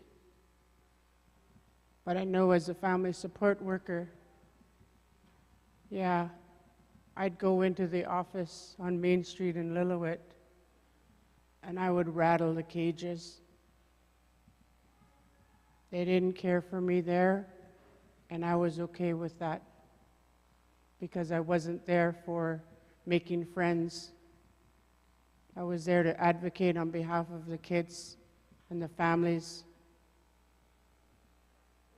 I've always said, that if we can support our families before any kids get taken into care, our families would be doing better.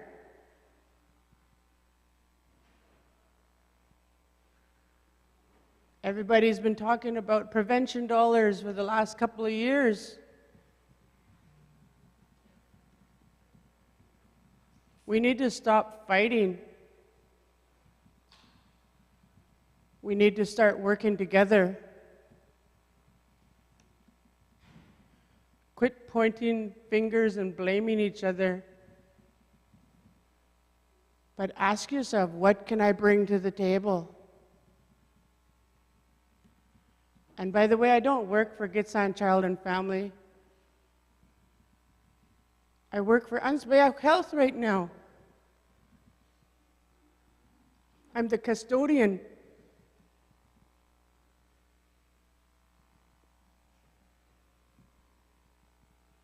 And think about this. I get paid more to clean toilets than to look after our kids in that school. There's something wrong when I get paid more to clean toilet bowls than to look after our children.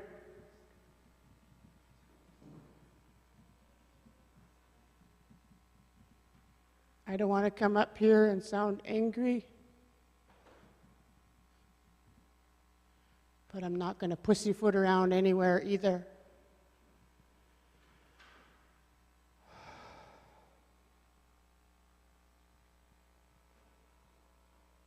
I know that I've always said, when I was working with Child and Family as the pilot program in Lillooet, Stratlium Nation, our children are our #1 natural resource. And if we don't look after them, who do we expect are going to look after them?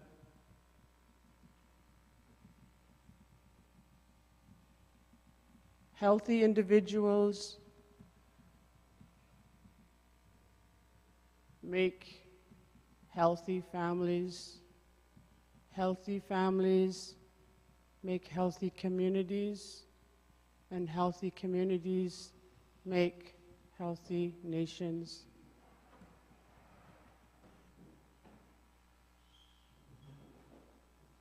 It's time for us to wake up as the Gitsan Nation.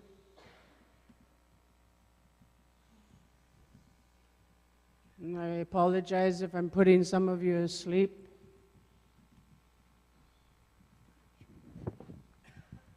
Thank you, Lorraine. And I set the timer and you went past the 5 minutes, so but I didn't want to interrupt, didn't want to be rude.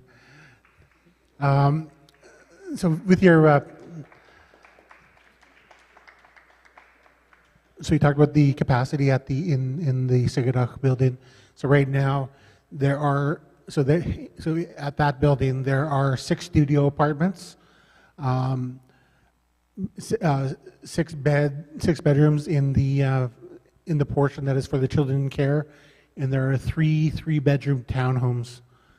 And so there's a total of, like, well, I call them units, but it's sort of, you got the 62 apartments, 6 beds for the children in care, and then three-bedroom townhomes. That's what's in GV. And the thing you talked about in comparing Sigadach and Kispiox and the size.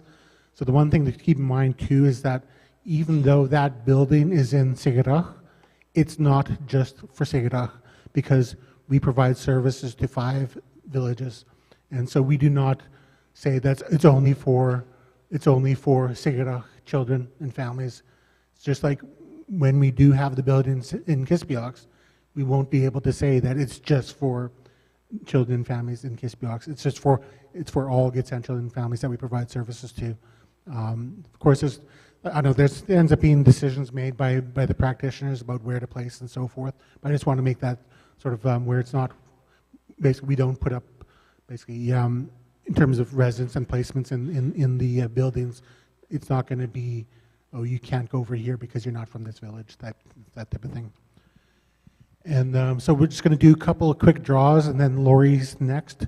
And so we have 2 more draws, both for $100 ESSO gift cards. And so the next one is Victor already won.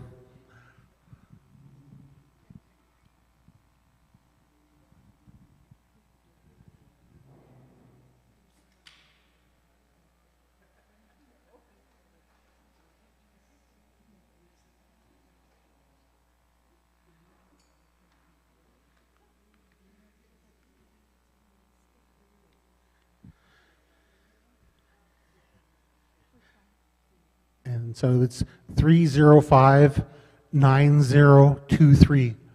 So 23 is the last 2 numbers. There we go. So staff member.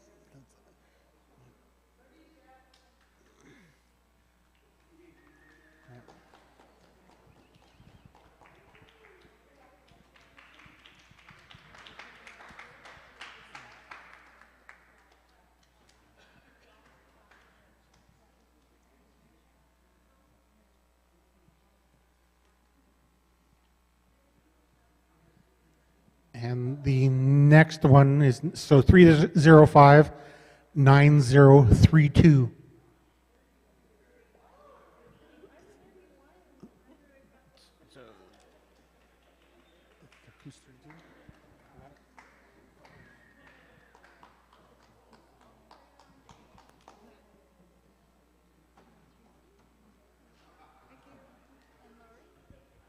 All right, and yeah, so now Lori's up, and so at some point we've got the final 3. We have 3 more prizes that will be saved to the end.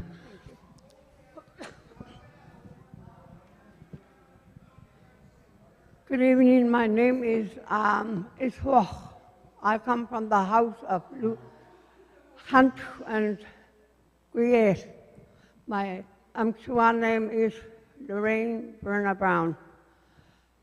And I'm very excited to hear about the Longhouse.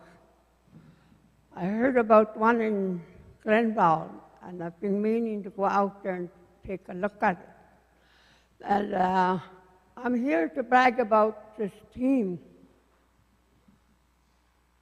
I have a granddaughter. She turned 19 in March. I had her since she was 6 months, and my husband and I did not receive anything for her until she was 15, and that was the year that my husband and I retired from work. I heard about the meeting here one summer. I forgot. Well, anyway, I came down and I asked to speak. And like my niece, I reached out for help. When my granddaughter turned 15,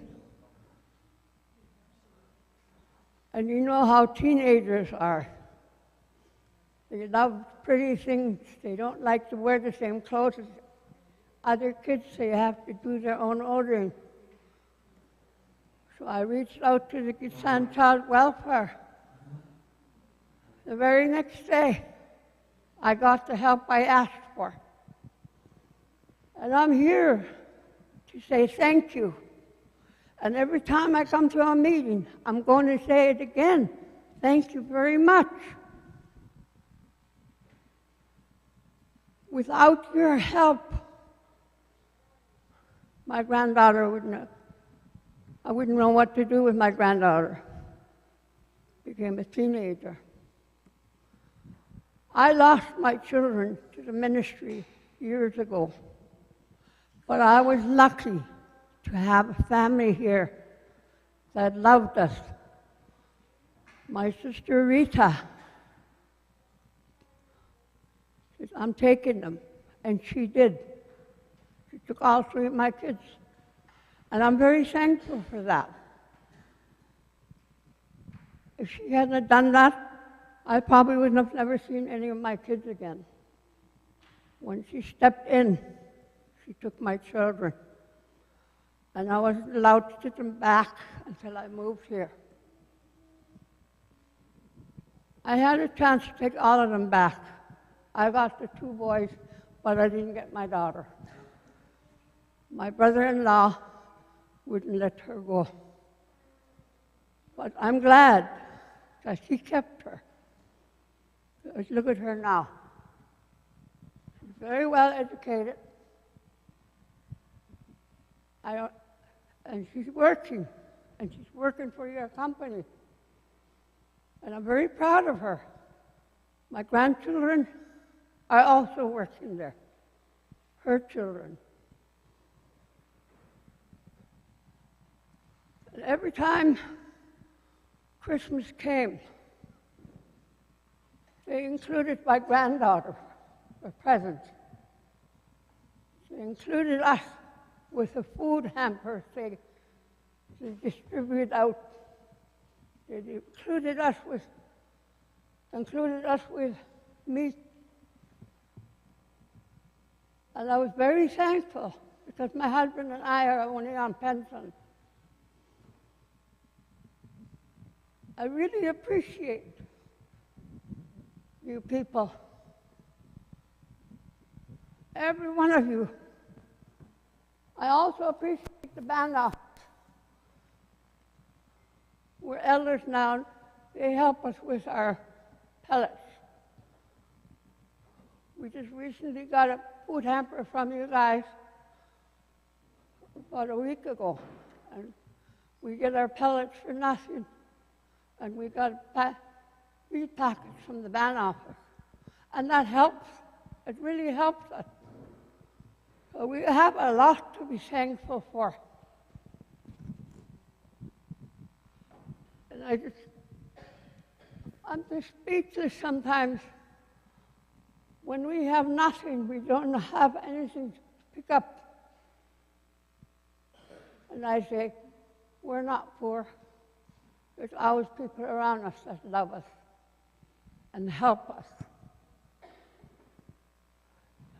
And again, I'd like to say thank you to the Gitsan Child and Welfare for standing up and helping us. And God bless you all. Thank you for allowing me to speak.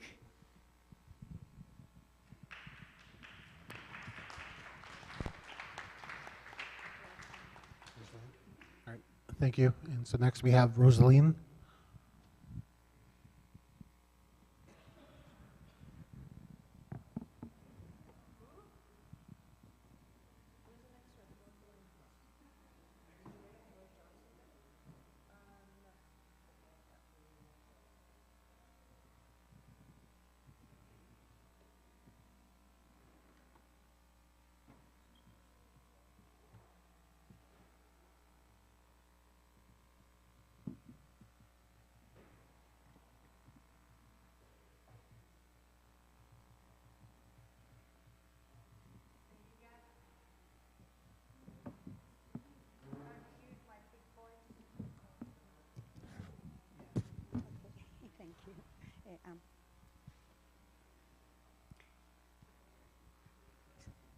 Simgigat, Sigramanak, and Kabawilsas, and Subsepin.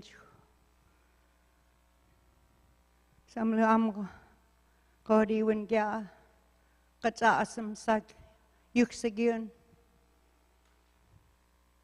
Kaya I will ask Nist and Waganism elders.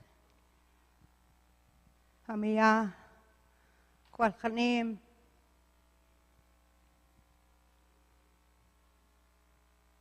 Imgodi cheats. I remembered grandmother as we were speaking, the protection of grandmother and protection to the women was my grandmother, Analagya Harriet Gawa. And Gulilbishwai. And I remember the protection of the elders in the community when they hid us. We didn't have our parents. I didn't have my mom. I didn't have my dad. I did not know my dad, but I still love him. And I remembered every time when they'd come to try to take me and my siblings, Paul and Patricia, Janice, a few of us, and we'd run to our grandmother, and the elders would come, especially Gloria Blackwater. She always came and guided our house and looked after us to make sure that we were okay as children when my grandmother was bedridden and we had to cook. My grandmother's house was the longhouse. And the elders were where we ran to, and they guided us and they groomed us. It wasn't just our house, our Wilp Jibasa. It was the elders. And I'm very thankful for Gitsan Child and Family Services and the past, where how it was revived. And I really like to especially thank Cheryl and all her team. And I am for this longhouse because it's been a process and they never gave up.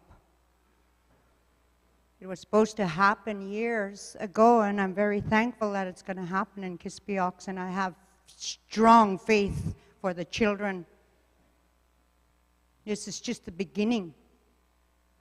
And yes, language, culture, elders, an elders longhouse, a mini elders longhouse. That is a dream that I would have to connect them with the children. And the beauty of it, because I've worked in rediscovery for 20 years with Beatrice, I worked at 20 years with the youth, and I knew that was always the best, because you get to see people that taught us and come to the land. And then I went with Beatrice for 2 years. It was always exciting to see the children come back from being all over the place. They'd come back. We connected back with them. When they'd come, we comfort them. We never leave them. They're beside us.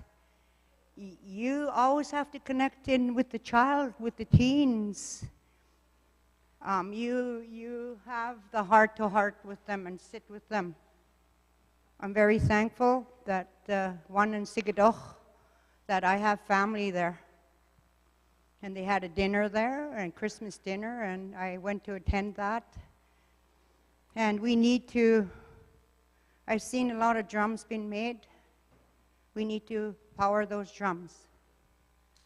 We need to sing the rediscovery songs. We need to do all that to empower the children. I'm not just talking I'm talking for the youth, and I'm talking for the elders. Only because we've learned lots from them. And we can't, it's a very good turnout for this, and I am for that longhouse. And I can still pull my drum out and and sing and open the grounds, the elders, like Billy said, niece said. And I'm thankful for each and every one of you. And I heard Becky and Laurie.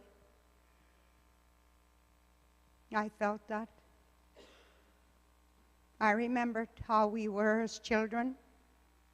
And sometimes we need to guide the children. Sometimes they're saying, oh, you're mean on me. You're not saying, you're not treating me right, but you always have to be with them. On the council. Thank you for being on the council and electing me. I was on it 18 years before, so I was so familiar with a lot of stuff that was going to be happening, and I am very thankful that it's going to happen. No doubt, because there is already lots prepared for this. And with your beautiful, beautiful, beautiful faces and all your input and all the words that I've heard tonight, each and every one of you coming together to make it stronger for our children. When our children, they watch who we connect with. We can't allow that. We can't allow a split. We got to work together. That's just how our grandmothers raised us.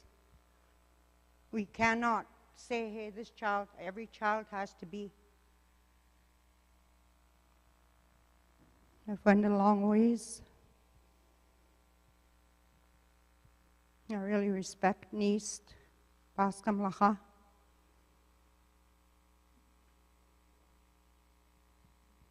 I respect each and every one of you guys from my heart.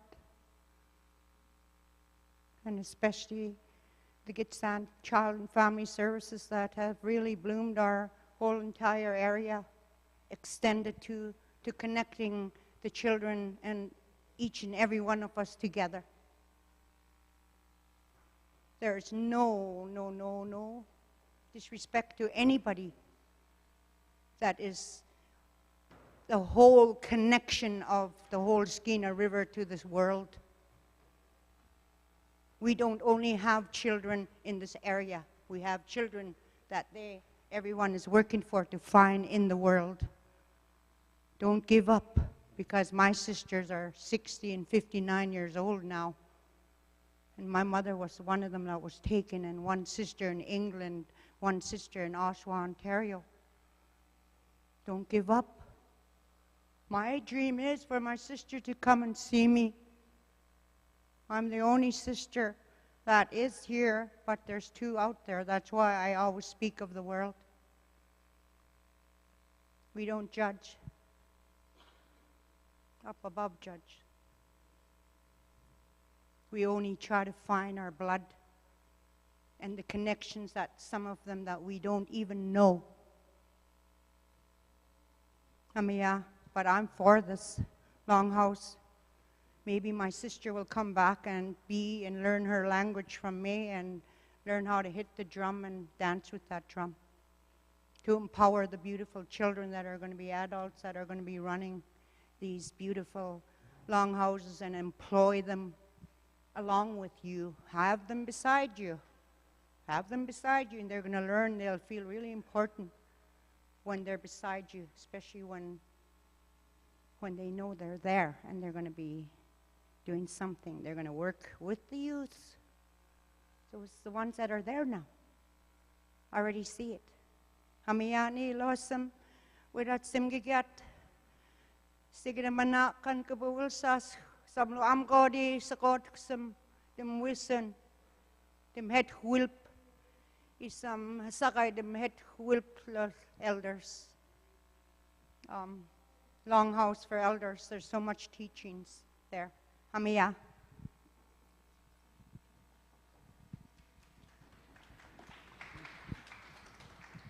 Thank you. And so we've got Floyd next, I think. And then actually I just want to sort of touch on, because it's like sort of Rosaline and sort of mentioned her work with B and sort of in terms of working with kids. And Cheryl touched on about employment opportunities that come out of this project. Not like we're a big part of the construction. We're going to have different requirements with contractors that require having as much local input to the work as possible. But also the one thing we talk about in terms of our employment in general as an agency, if you look at other child welfare agencies in the province, other delegated child welfare Indigenous agencies, a lot of them, the reality is a lot of them are run by Kamsiwa. When we look at our agency, we have overwhelming majority Indigenous employees, and most of us are Gitxsan. And so when it comes to Gitxsan, taking care of Gitxsan children, that's something that we always strive to do. And so when it comes to with new employment opportunities, that's always our objective, that is to have basically Gitxsan employees. So when we talk about the different opportunities that are going to be coming out of this project, that is always going to be our goal. And we're pretty successful in making sure we have Gitxsan employees. So I just wanted to make mention of that. And so Floyd.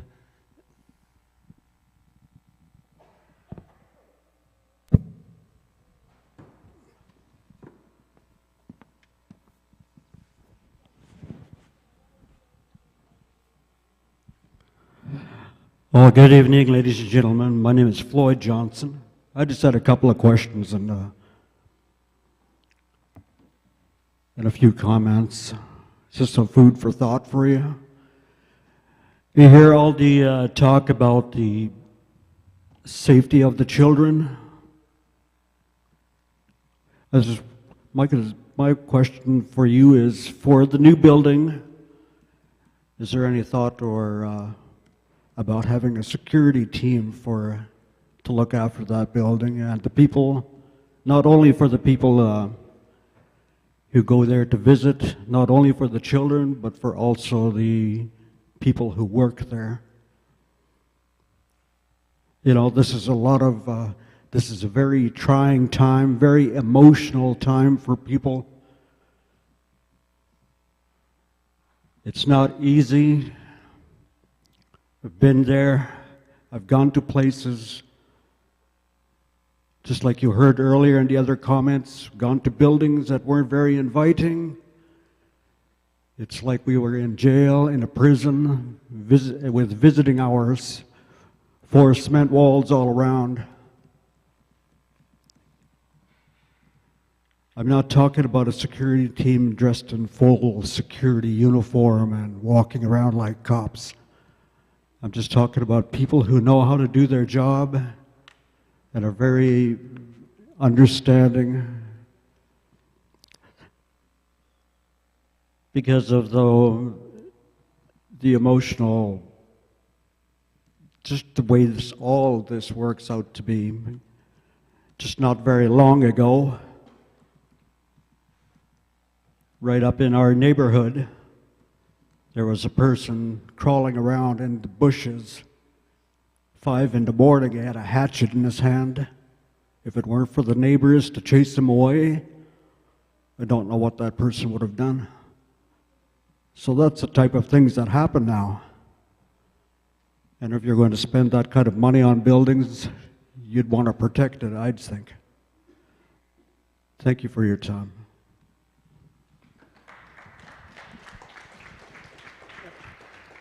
Thank you for that. Thank you for that question about security. And actually, it's actually something that has come up in our discussions, because with the first building being in GV, there's definitely a learning curve for us in terms of sort of running a facility, basically operating the building, and talking about security. Something that has come up basically since just in the last couple months, I think. And so it's something that is being discussed. So not only for the building in GV, but also future buildings such as the one in Kispiox. So it's something that's definitely is consideration, because we want to make sure, obviously like the building, but the people inside, the children inside, the staff members that are working. So it's definitely a factor. But thank you for the question, so we get that in our notes.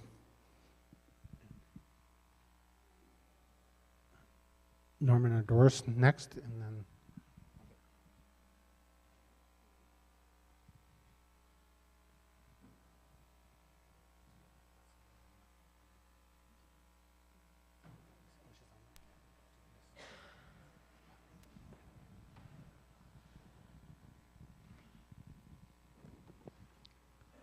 Samgigat. Sigidam Hanak. Technisch Gubagai Wilshire.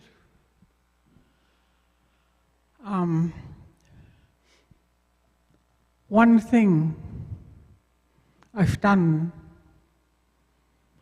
throughout the years I've been working with culture and language at the school.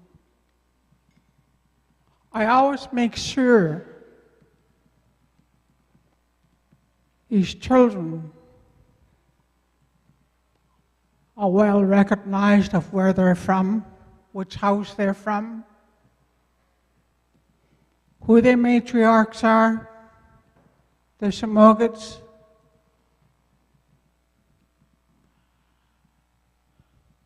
And that's the thing that's very important to the children. When it comes to girls, these are very special gems. We have very special. Our people, I went through it. Our girls are well looked after, as that is a backbone of our WILP. With a girl, they have to follow a woman's law. So that way, when they have children, their children will be safe, and their lady will be safe. As there are laws that we have to abide by. And the same thing with the boys, our Ganeshes. So this is one of the things that we, as Gitsan, we follow. My girls did. My girls follow these laws no matter we're way in the 2000. We still follow it. So nothing will go wrong when our children have their children. The same with the boys. The boys will follow their laws, the laws of men. Their yes are there to help them, their dads.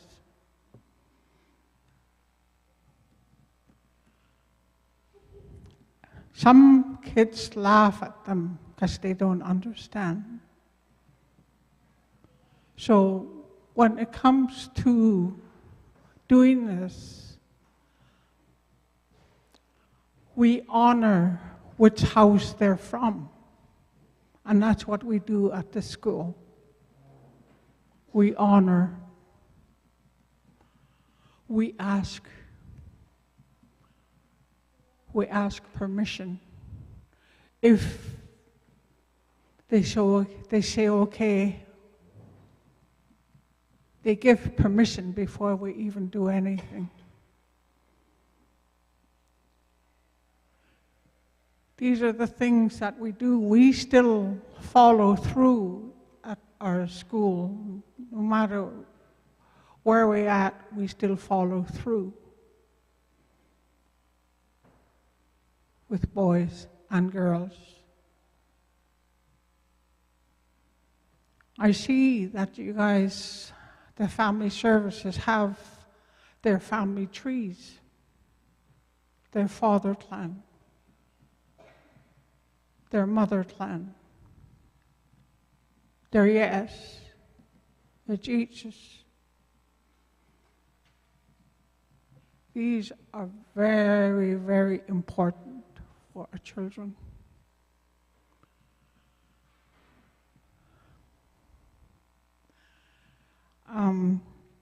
That's one of the things that, if possible, you guys look into their fatherland, their motherland. We have our laws that we go by. Maybe funny to some people, but I don't think so. Yes, it's 2024 now, but we still follow it. Us, we do anyway.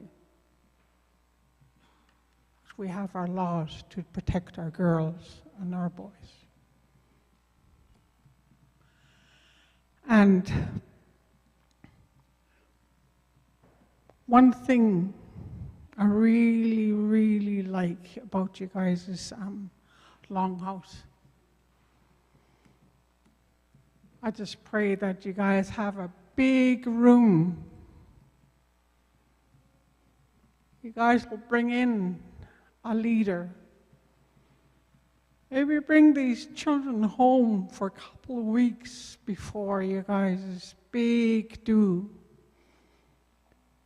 You will see the faces of these children that come home and they learn their dances, their songs. Be just one awesome, awesome event. You guys teach these children their songs and dances.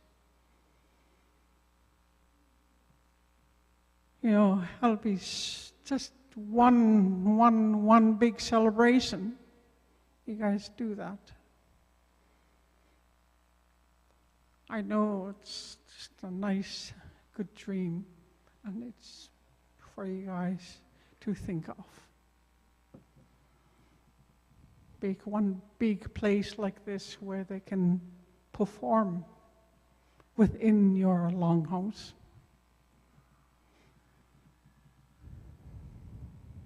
It'll be something nice. Make it a traditional foods when you do that. Burn fish.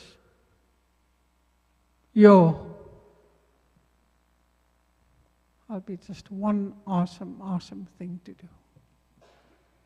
What's Amiatni? Thank you to the cooks and all these different ideas. I like hearing that. That was just beautiful. Look at Japsum. Why? All right, thank you. And then next is.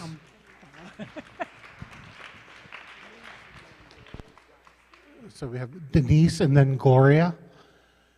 And so just in terms of talking about sort of features that want in the building, I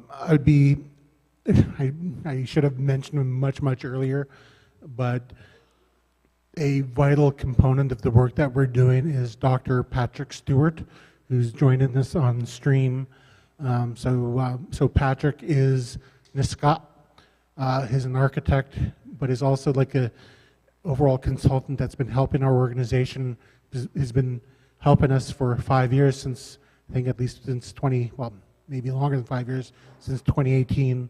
And so he's going to be the person that's going to helping with a lot of technical aspect of designing the building, and so all these notes that come in when we talk about sort of having the design components of what the building ends up looking like.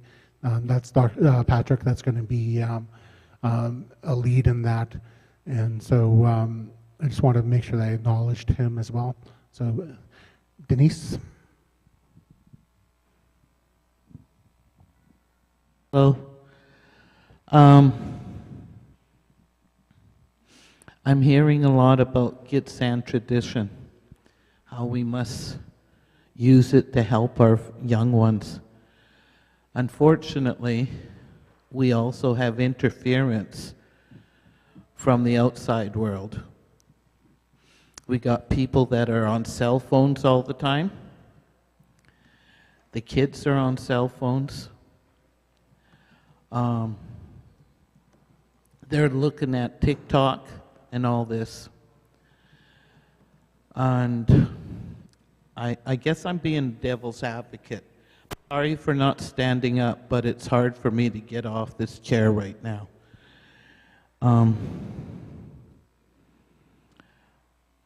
Well, when we're trying to help our kids, we got to realize they're not going to always be listening to us, because Gitxsan tradition flies in the face of what they're learning from their cell phones and TikTok and Facebook and whatever else, Twitter. So I guess we got to somehow use those to enhance the Gitxsan tradition. I'm not sure how, but like even now, there's people on their cell phones during this meeting. And, you know, I'm not criticizing you, but it just shows how influential the outside world is. And this thing about helping kids, kids are sometimes removed from a home because it's a bad home. I've helped. When I was in Fraser Valley, I was a volunteer for a halfway house for abused women. I would help clear them out of their house and take them to a certain spot. And then somebody would pick her up from that spot. I never knew where she was going. And what happens when this happens on the reserve, Gitxsan Reserve? Do you still use the halfway houses off reserve to protect the women and the kids? Or do you use the long houses that are being built on all the reserves? So that's another thing. But I want to emphasize that anything we do in the future to help our kids, our elders, and families, we have to think about the influence coming from outside. Thank you.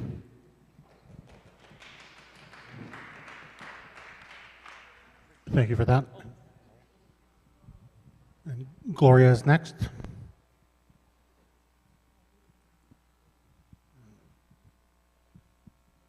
And so right now, Gloria is the last on the list. If anybody else wants to get added or speak now, or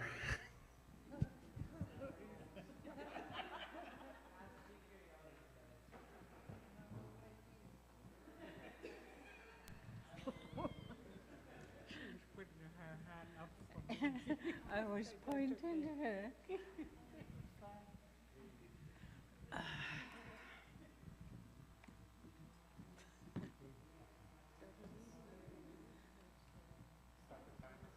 Good evening, ladies and gentlemen. This is my first meeting in a village. I just returned home a week ago. I moved home, so you'll be seeing more of me. A very interesting meeting tonight. Yeah, I love the way the kids are educated, first of all. And it should be very serious, like a few years ago when I was still living on a village. I asked kids questions and they said they don't know. Aren't you learning Gitxsan in school? Yeah. Okay, what do you know? I don't know. You know, this is their answer.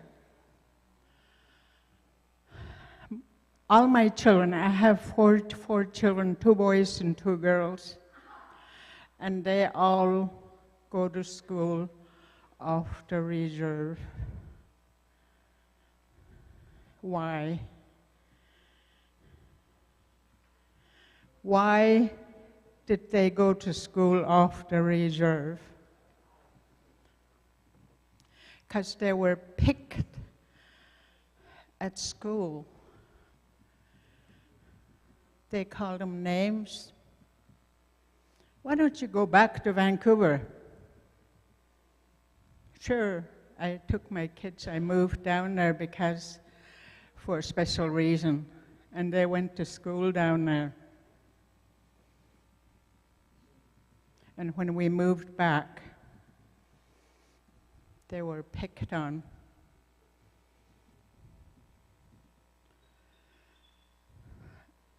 You know, it's really hard to hear young people being disrespectful like that. Teach your children to be respectful, because that is how I teach my children, to respect each and every one that they meet. And I'm still teaching them. Use your language.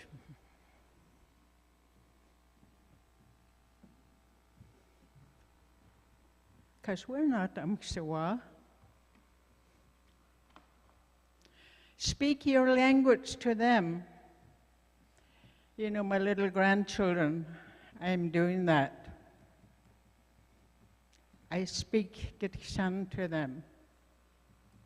And that's where it's supposed to start, at home.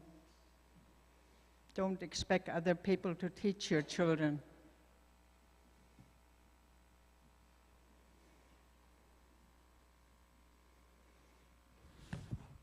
Because that's where I was taught.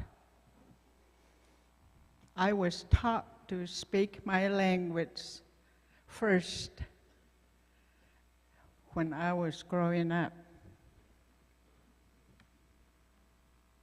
And what our dad told us,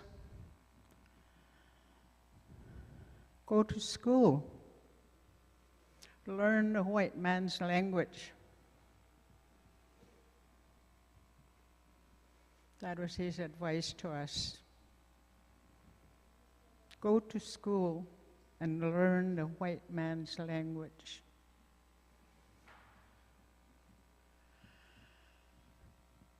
It's very interesting.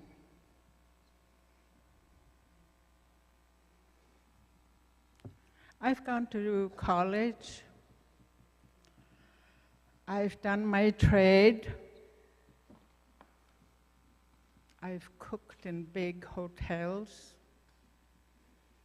I cooked for, what's it called, the musicians.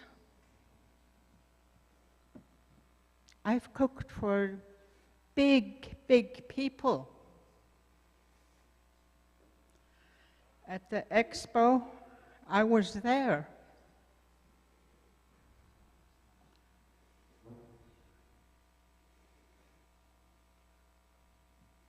You know, these are the things that the children can do. Talk to them all the time. Put ideas into their heads where they can be when they're finished with school. Work with them. Work with them to get their education. Because there's a big world out there.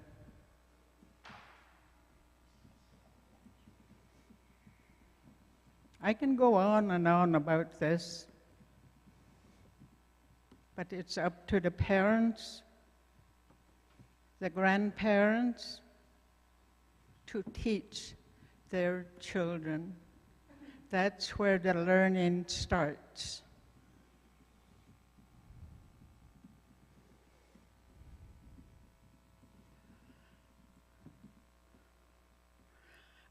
I'm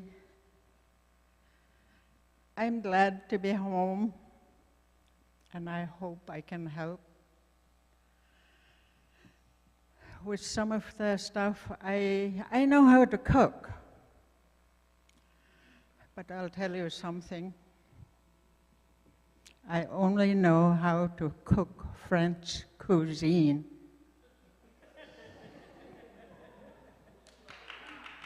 Thank you. All right, thank you very much. And so since Louise said no more people can talk, but I just want to thank everybody that was able to attend.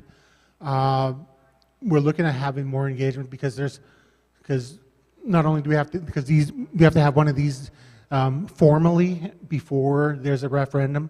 That'll come on later, but also we don't want this to be the only meeting, because as we keep working along, we want to keep everybody informed, and we want to get continued input about everything. And so, but if you have feedback on what we can improve with the meeting, or if we can advertise better, or if you want, I don't know, more of the same catering, whatever it is. Yeah, so I'm spending money that, anyways, but yeah, so we just want as much input as possible, just because like the overall mission of the agency is basically to be serving the communities, and the better informed we are in how we can best serve the community, the better. And so I just want to thank you for your time and your and input, just the first bit of input. And yeah, and so I don't know if we had that much participation online, but I think we'll try to sort of, because this is going to be a process for people that are, let's say, off reserve as well. And so if next time when we do advertise, we'll try to do better, but also share more information about how they can stream and participate that way. But I think what we'll do is, if Cheryl can, if he wants to have anything in closing, and then we'll do our basically 3 final prizes, and then we're going to ask Rosaline to close us in prayer. Not right now, but after the draw. Basically, people got to wait before after the draw. But then, Cheryl, do you want to have anything?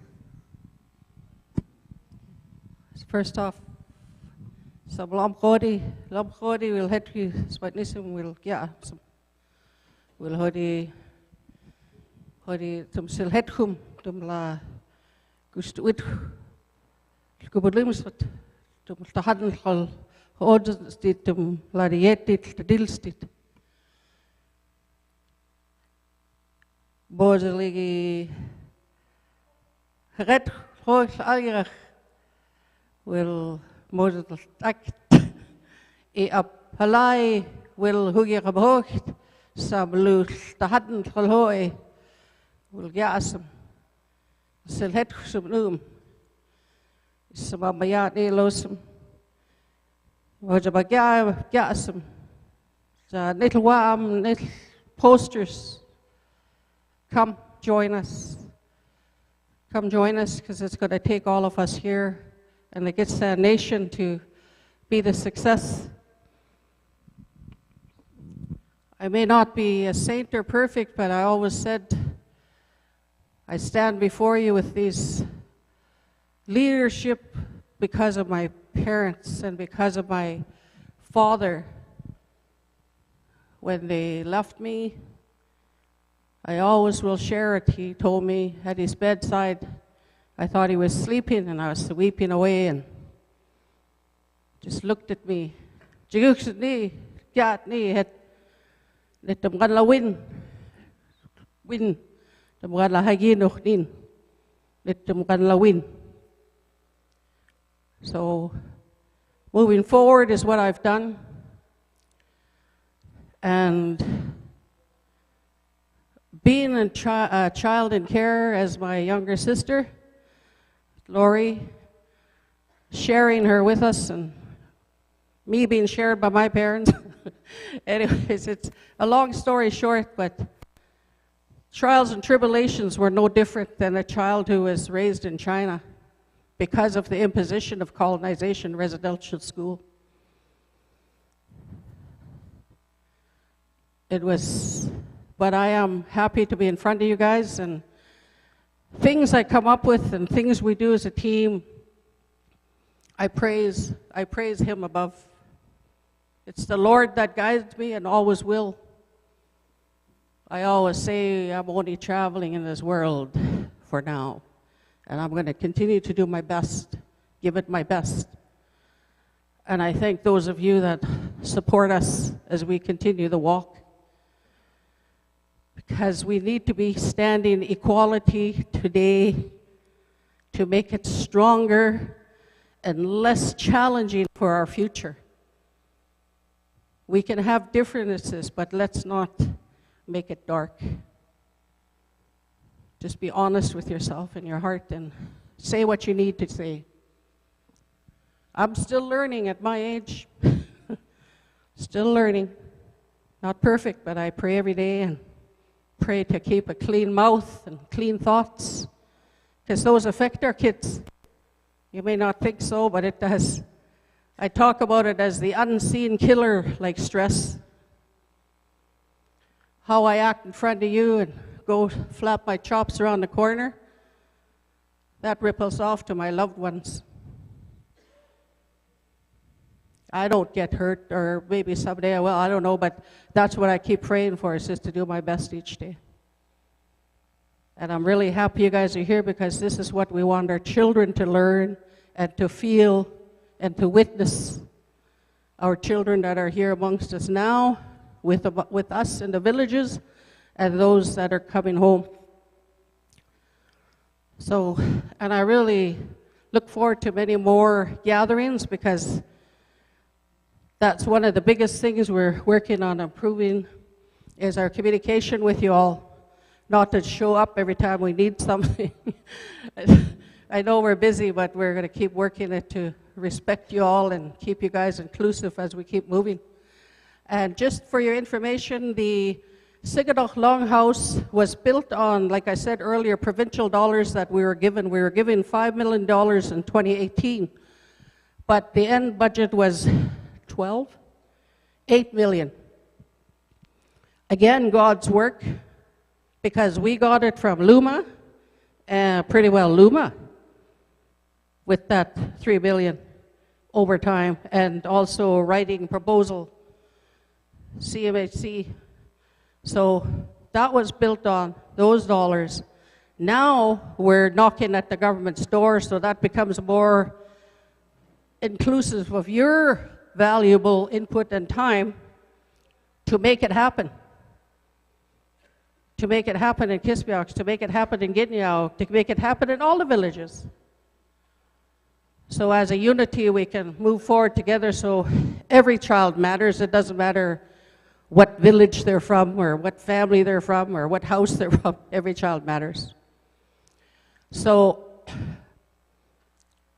I'm thankful I came today and to be amongst you, and look forward to many more sessions. But before I end anything, I'm glad I'm learning my aunt's teaching. She told me many years ago, says, I was so glad when she told me, says, I was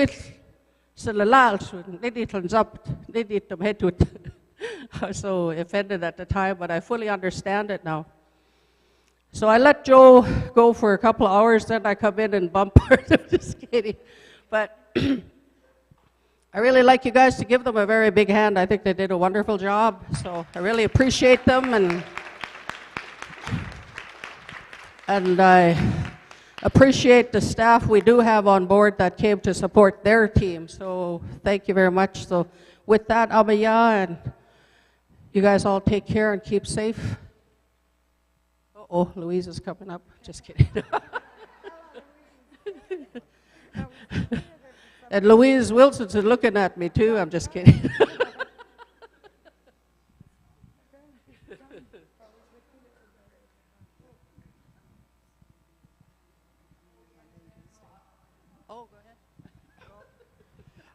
Just have an announcement. We have a couple of traditional healers that are going to be coming to Kispiox on Monday and Tuesday. If you would like an appointment with any one of them, you can contact Val Sims at our office in Hazelton, Joanne Angel, and Juanita McIntyre, and they both do body work. So they will be here Monday and Tuesday at the community hall. And we do partnership within the village, so we're working together. So with that.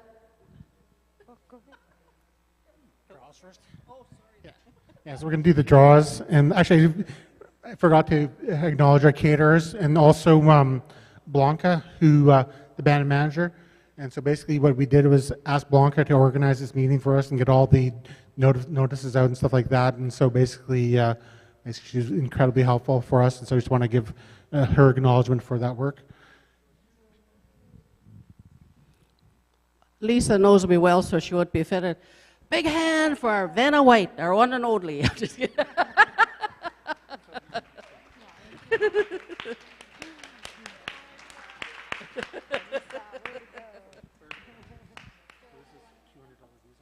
Okay. Oh, over there, or somewhere. Oh, okay.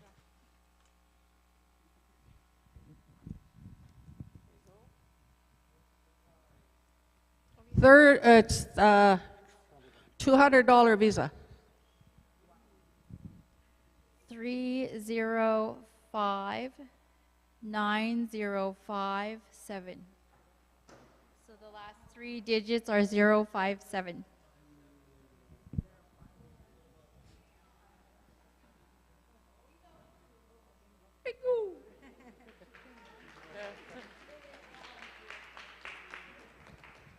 You want to pick one, Rose? Oh, you got yours in there, eh? Somebody wants you to pick it up?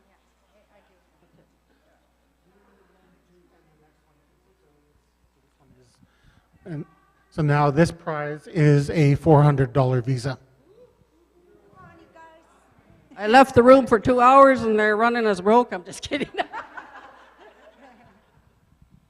305901.5. So 015.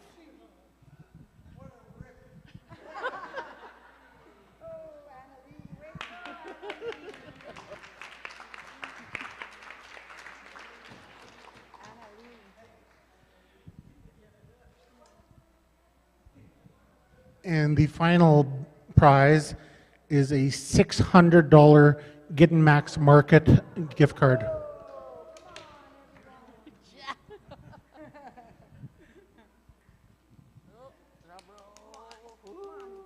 Three 3059034. 034.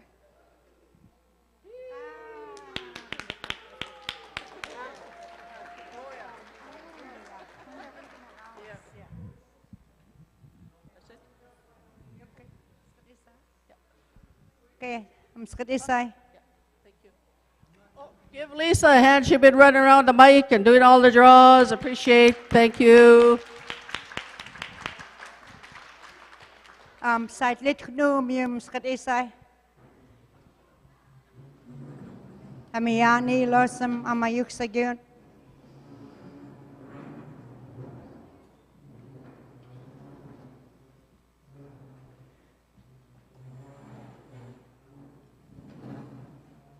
Onagodam.